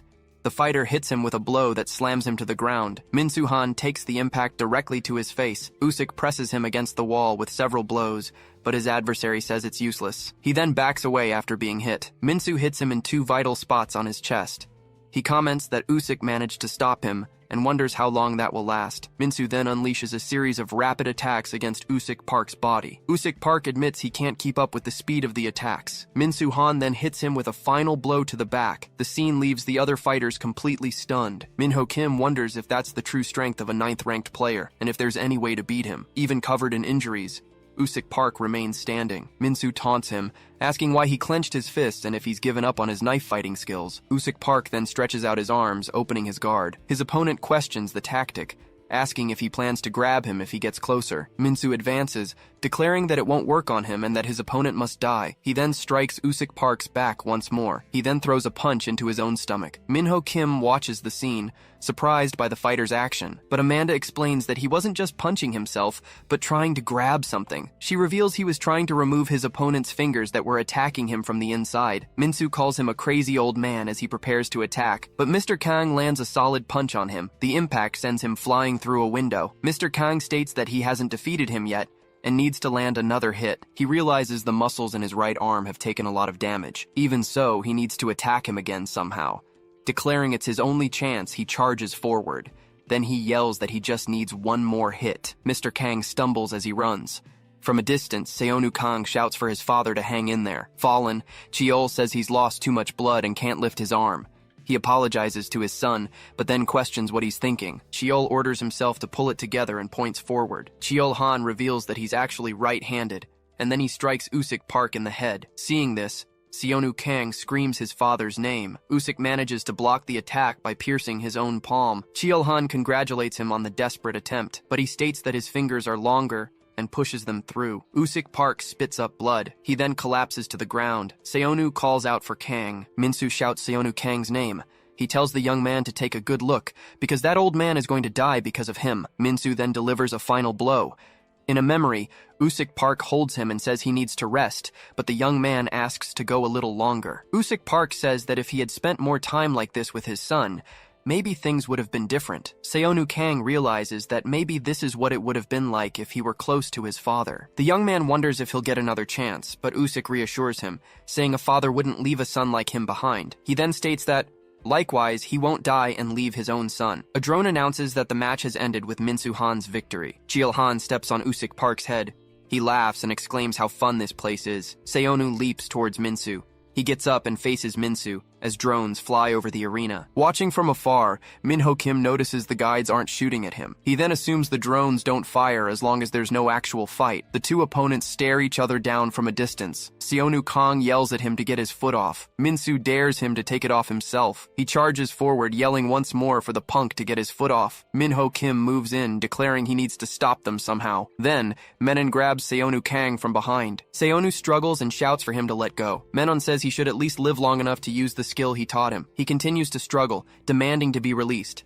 But Minho Kim approaches and knocks him down. Menon tells Seonu it's better if he takes a nap. Seonu starts to lose consciousness. His vision fades as he calls out for Usyk. In a memory, Usyk asks Seonu if he could look after his son if something happened to him. He says he hopes Seonu becomes friends with his son to make sure he doesn't go down the wrong path. Seonu replies that he thought that was obvious. He then adds that there's still a lot he'd like to learn from Usyk and that it makes sense to be friends with his son. He concludes by saying that way he can learn more from Usyk. Then, Usyk grabs him and calls him a punk for trying to take advantage of him even after they get out. Back in the present, Cheolhan's foot presses Usyk Park's head into the ground. Nearby, Seonu Kang, Minho Kim, and Menon are lying unconscious. Cheolhan looks at the scene and comments on their state. Then Amanda Groach approaches and tells him to leave if he's gotten the attention he wanted from Seonu. She asks if he still needs more love and attention from the young man. Cheolhan asks her if she wants to die too, but Amanda dares him to start a fight and get shot by the guide. She then adds that she could just beat him to death instead. Cheol takes his foot off Usyk, saying her time will come, and he states that he'll kill them all anyway. He then walks away towards a door. Amanda runs to Usyk Park and shakes him, trying to wake him up. Amanda Groach states that he's not dead. Then she calls the medical team over, telling them to hurry. She looks at his hand and states she's sure his left hand saved his life. He used his hand to divert the attack slightly away from his heart. The medical team carries him away on a stretcher. Elsewhere,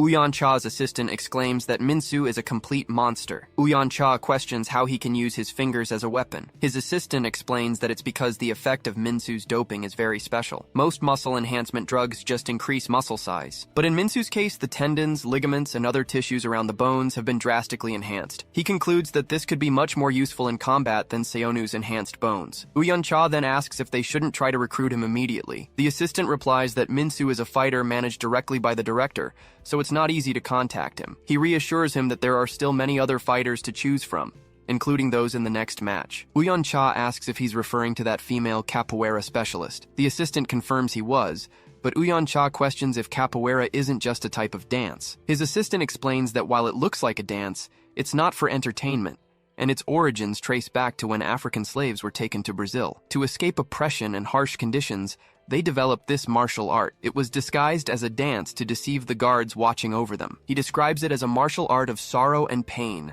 not joy, mentioning it was used in criminal activities after Brazil's independence, to the point that the government banned it at one time, making it not only an effective martial art, but also a dangerous one. The fighter Amanda Groach, ranked 19th and a capoeira practitioner, is introduced. A drone announces that the fighters for the next match have entered the arena. Hyoksu-go, ranked 10th and a mixed martial arts practitioner, is also introduced. Then, the drone announces the start of the match between Amanda Groach and Hyoksu-go. Amanda gets into her fighting stance. She wonders if he's underestimating her, as he doesn't seem to be preparing to fight. Deciding to strike first, she moves in with a kick. Uyan Cha says that's enough talk about Amanda Groach and capoeira. He then asks about the other fighter, Hyoksu-go, stating that as the 10th ranked fighter, he must also be exceptional. His assistant explains that he used to compete in MMA without much success, but gained dynamic vision after using the drugs from this place. Now nicknamed K10 Seconds among the VIPs, the bets on him have been rising fast. Uyeon-cha questions the nickname. The assistant clarifies that he's won every fight by knockout in matches that never lasted more than 10 seconds. Impressed, Uyeon-cha exclaims, "That's incredible." The assistant adds that he's attracted many bettors by finishing all his previous fights without a scratch.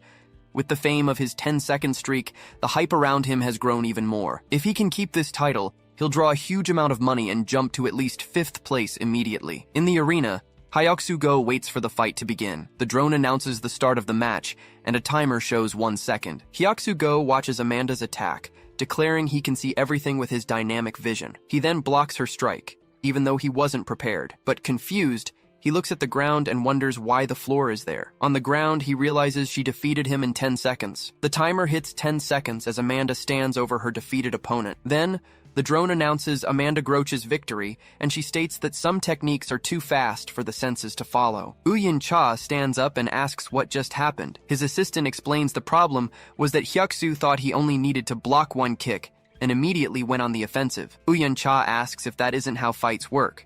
You block, then counterattack. The assistant replies that Hyuk-soo thought the same thing. He explains that a knockout kick normally requires energy to be compressed on one side, and then that energy is released towards the target. If the first attack fails, the attacker won't have time to gather that energy again, making the next blow weaker than a counterattack, especially when both feet are off the ground. There's no lever to compress and store all that energy. Uyeon-cha then asks if that wasn't the situation Amanda Groch was in. He repeats that both of her feet were off the ground, and her first attack missed. His assistant confirms that's exactly why Hyuk-soo tried to attack immediately. But he states there's one thing Hyuk-soo overlooked about Amanda Groch, and Uyeon-cha asks what it is. The assistant explains that capoeira uses both arms and legs as levers.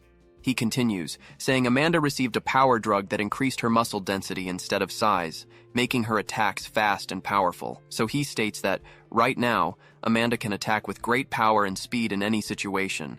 And because of that, there's no telling what she's capable of. Uyeon-cha remarks that it seems there are still some useful fighters out there. His assistant warns him it will be very difficult to get a meeting with her now, and Uyeon-cha asks why. He explains that since she knocked out K10 Seconds in 10 seconds, she'll probably inherit that title. All the money and the VVIPs who were betting on him will now flock to her. Uyeon-cha asks if his assistant can't handle that much competition, but the assistant reassures him, saying there's no need to rush, as there are still many interesting fighters. Uyeon-cha asks if the next one is also a 4th 10 fighter, and he confirms it. The assistant states the next match will be very interesting, as the fighter will have no choice but to give it his all. Minho Kim greets him, saying he's finally awake. Seonu Kang jumps to his feet and asks what's going on. He then asks why he's there. The young man immediately asks for Usyk. He stops mid-sentence while asking what happened.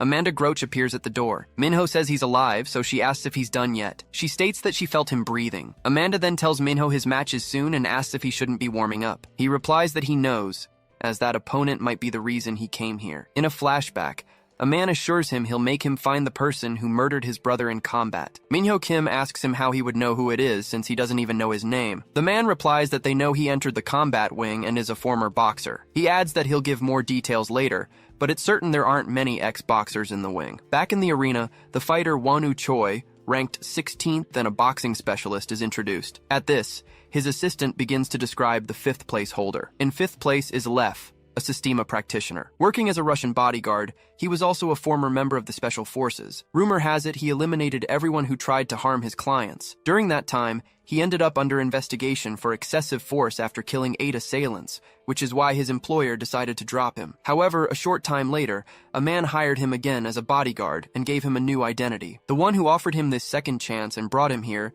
was Michael Lee, the head of the military contractor Peon. Hearing this, Uyeon-cha comments that without a connection at that level, the man would be worthless. Additionally, the assistant explains that after taking the stamina drug, he could move without limits, which is how he broke into the top 5. Moving on, the assistant gets to the 4th ranked fighter, mentioning he's connected to Chairman Sang-soo Han of the country's largest construction company. Kyung-ho Go, ranked 4th, is a fighter specializing in combat taekwondo. He grew up deeply admiring his father, a master of the art, but for some reason, he ended up on a different path. At this, Uyan-cha questions if taekwondo isn't just a sport geared toward competitions. In response, the assistant recalls a documentary that brought together masters of various martial arts to test the speed and power of their kicks. According to him, most of the strikes registered a force between 900 and 1,500 pounds. However, the capoeira kick reached 1,900 pounds, which surprised everyone there. Next, the final martial art evaluated in the test was taekwondo. At that moment,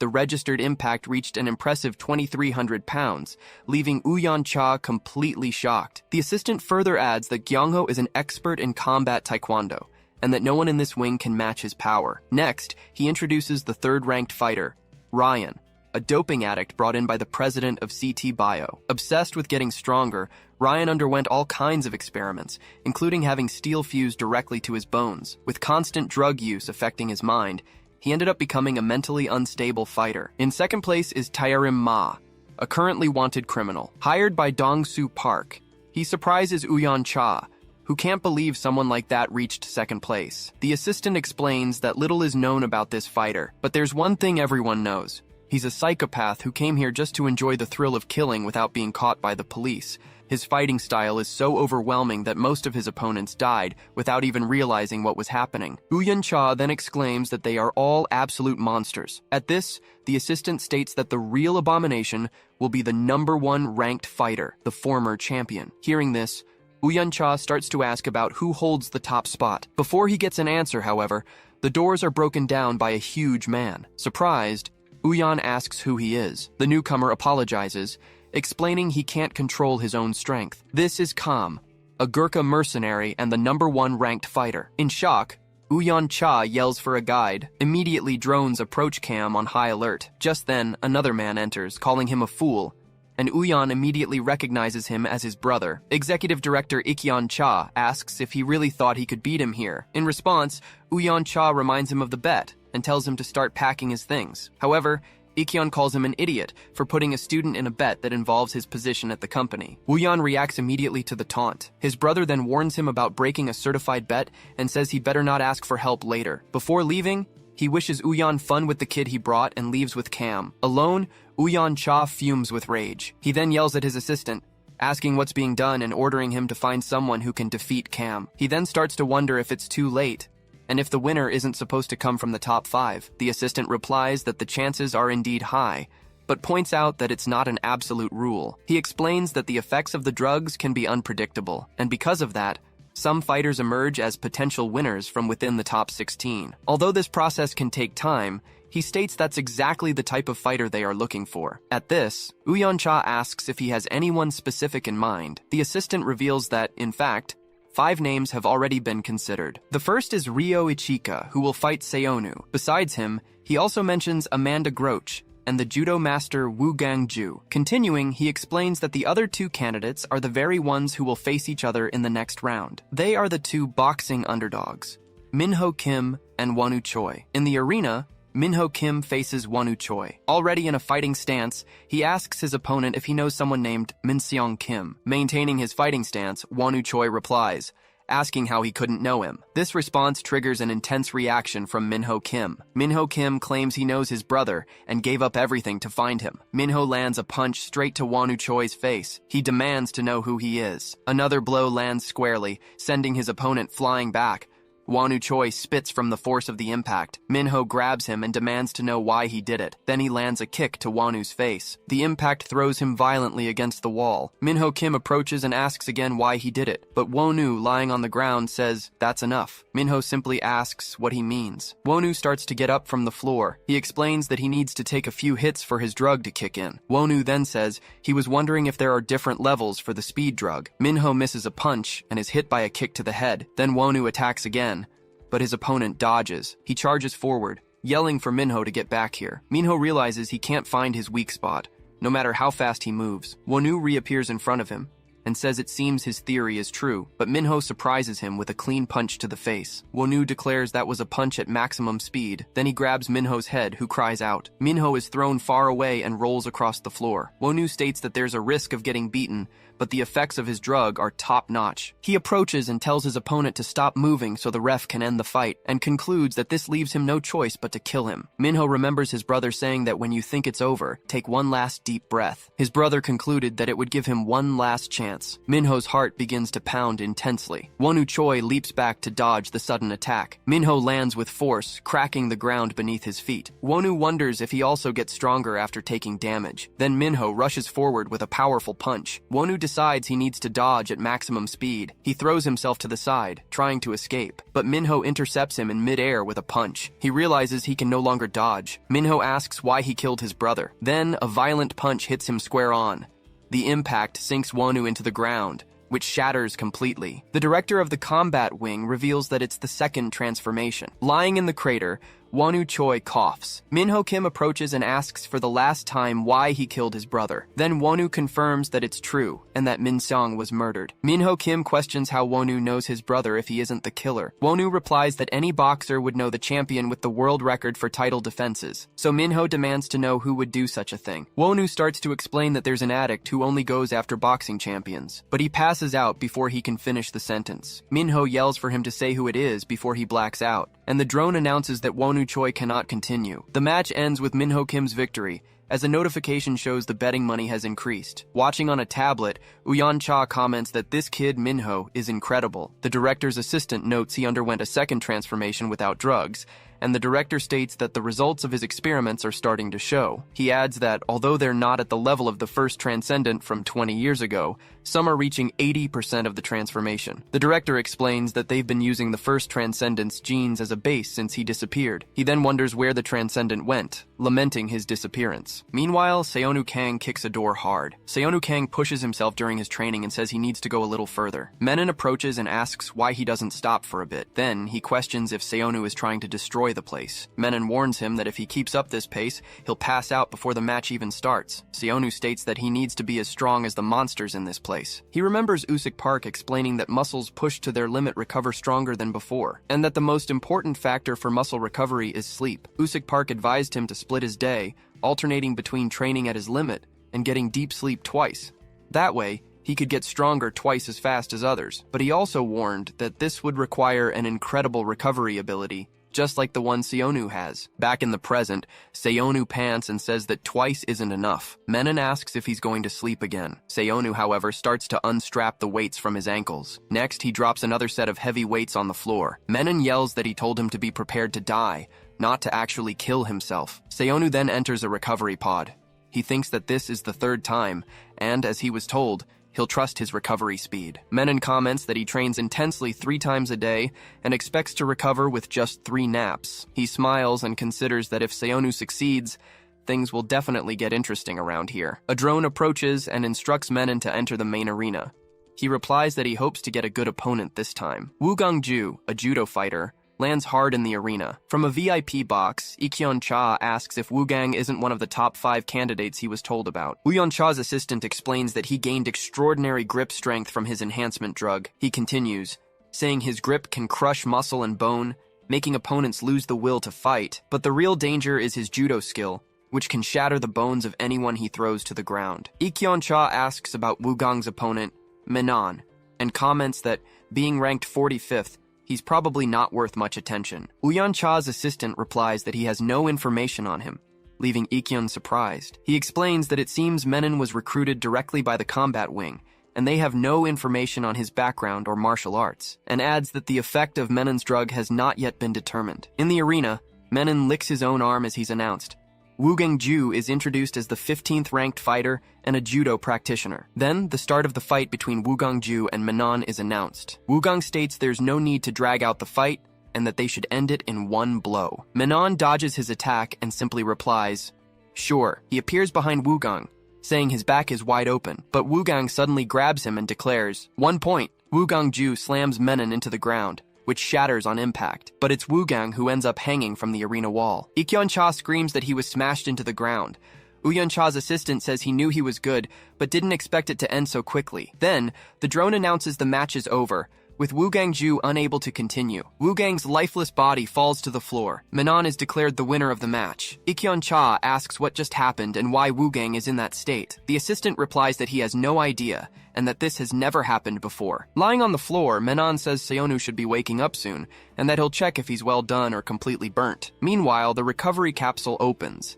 Seonu wakes up and wonders if his training was a success. He then stands up, stating that success or not, he has no choice but to push on. Seonu wonders if his mother is truly safe, and if he can trust that woman. He decides he needs to talk to that bastard, the scout. A drone appears and informs him that he's been summoned by the scout. Uyeon Cha's assistant instructs him to remove the blindfold and says it's good to see him again. Seonu grabs him by the collar and calls him a bastard. The man tells him to calm down, warning that he won't get anything if he dies there. But Seonu retorts that he has nothing to lose and that he'd better answer straight.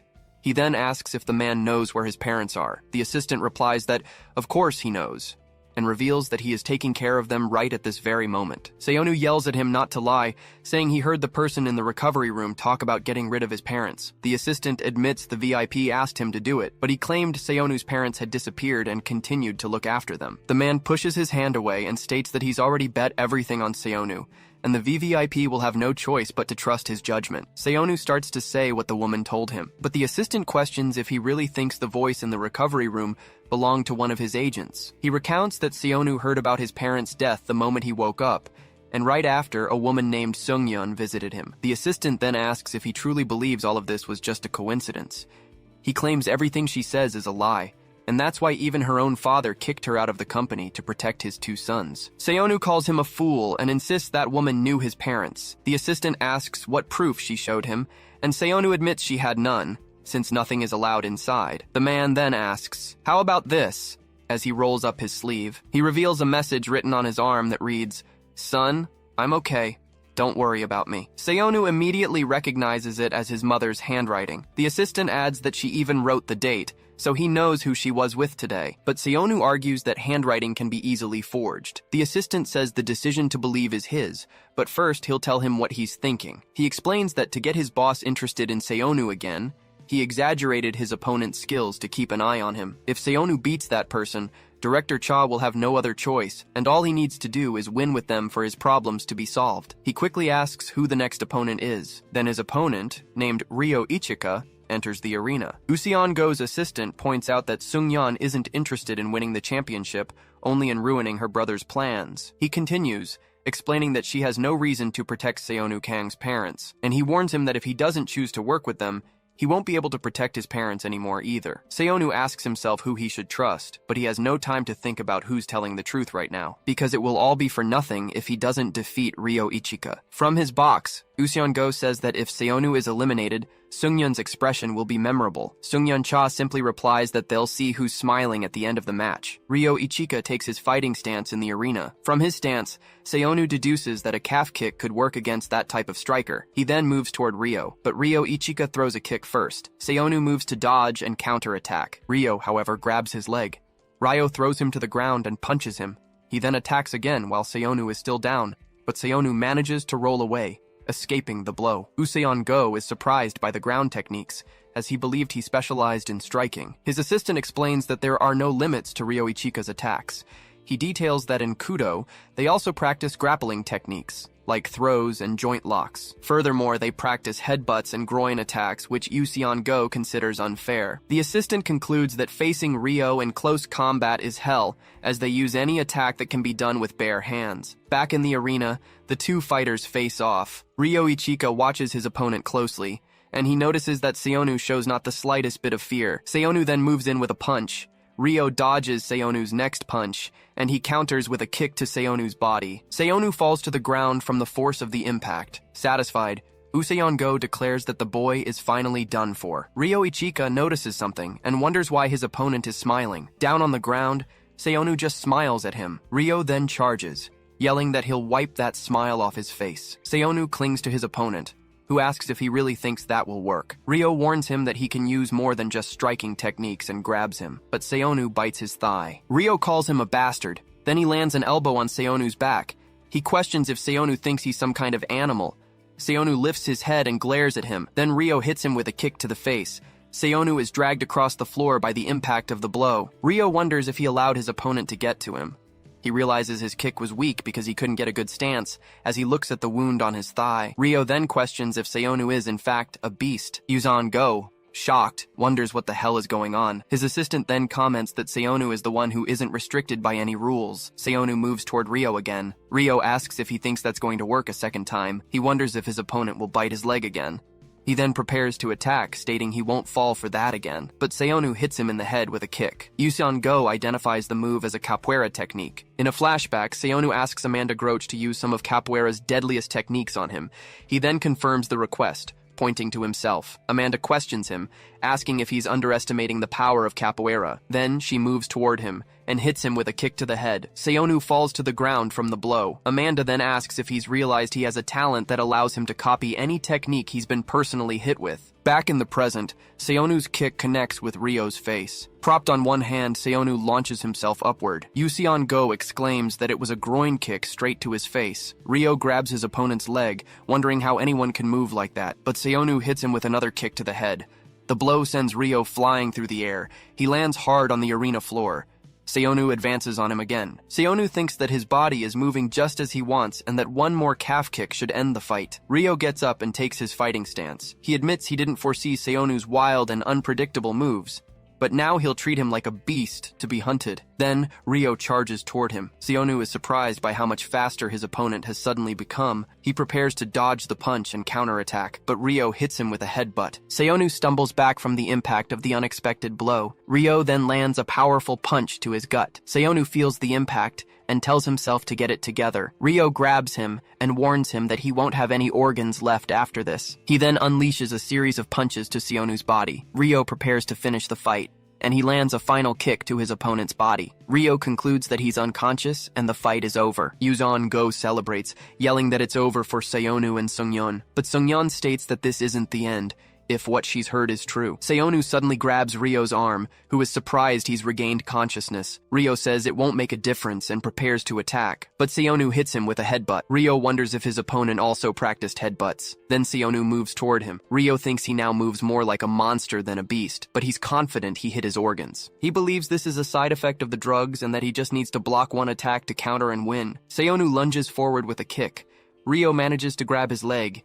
He then yells that he's got him, but Seonu rips a piece of his own pants, surprising Ryo. The fabric covers Ryo's face, who yells that he can't see. Seonu then attacks his opponent, while his vision is blocked. Ryo decides that if he can't dodge the attack, he'll just endure it. Seonu's kick lands squarely on his opponent's leg, but as he falls, Ryo manages to land a kick on Seonu's leg as well. Usyk-go yells that his leg is completely broken.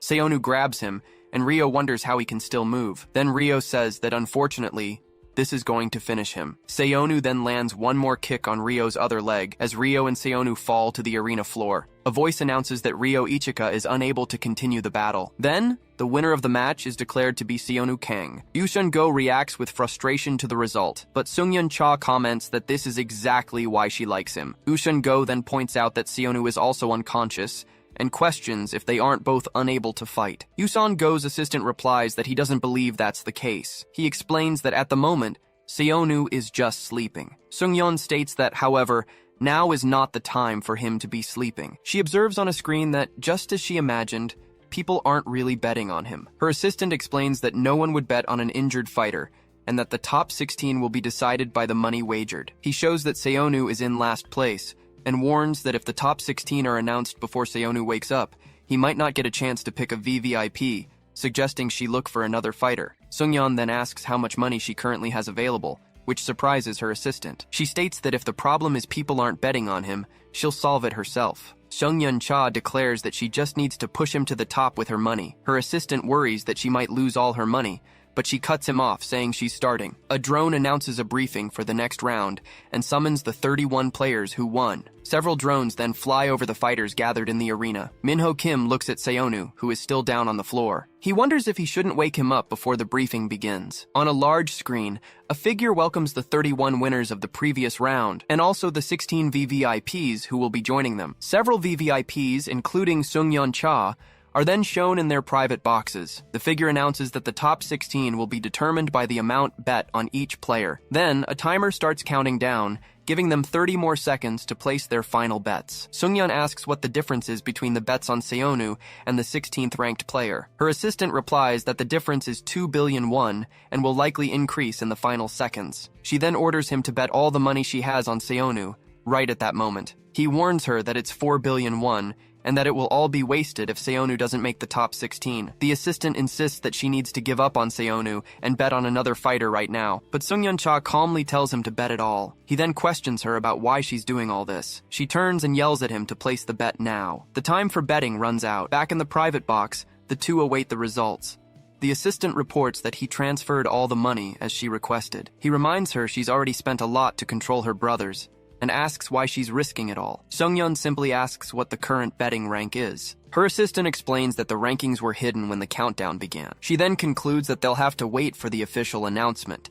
The figure on the screen announces that they will now reveal the new rankings, and informs them that they'll start by announcing the top 5. The screen reveals that Cam, Ryan, Kyungho Go, Lef, and Tarim Ma are the top 5. Minho Kim reacts with surprise at the ranking. Minho Kim observes that there are still some boxers left. The figure on the screen announces they will reveal the next 5 rankings. The screen shows that Woo Gang-ju, Amanda Groach, Yuseon Go, Kenda, and Menon are ranked from 6th to 10th. Seeing that Amanda is 7th, Minho wonders if he won't make the cut. The announcer then proceeds to the next 5 names. The screen reveals that Miguel, Bishop, Sungbom, Carl, and Ricardo are ranked from 11th to 15th. Seungyeon Cha's assistant points out nervously that there's only 1 spot left. The figure on the screen prepares to announce the 16th ranked player. He reveals the total bet was 4.6 billion won and describes him as the former Street Fighter. The screen then shows Bonchol Gu as the 16th ranked fighter. Seungyeon's assistant reacts with shock to the final result.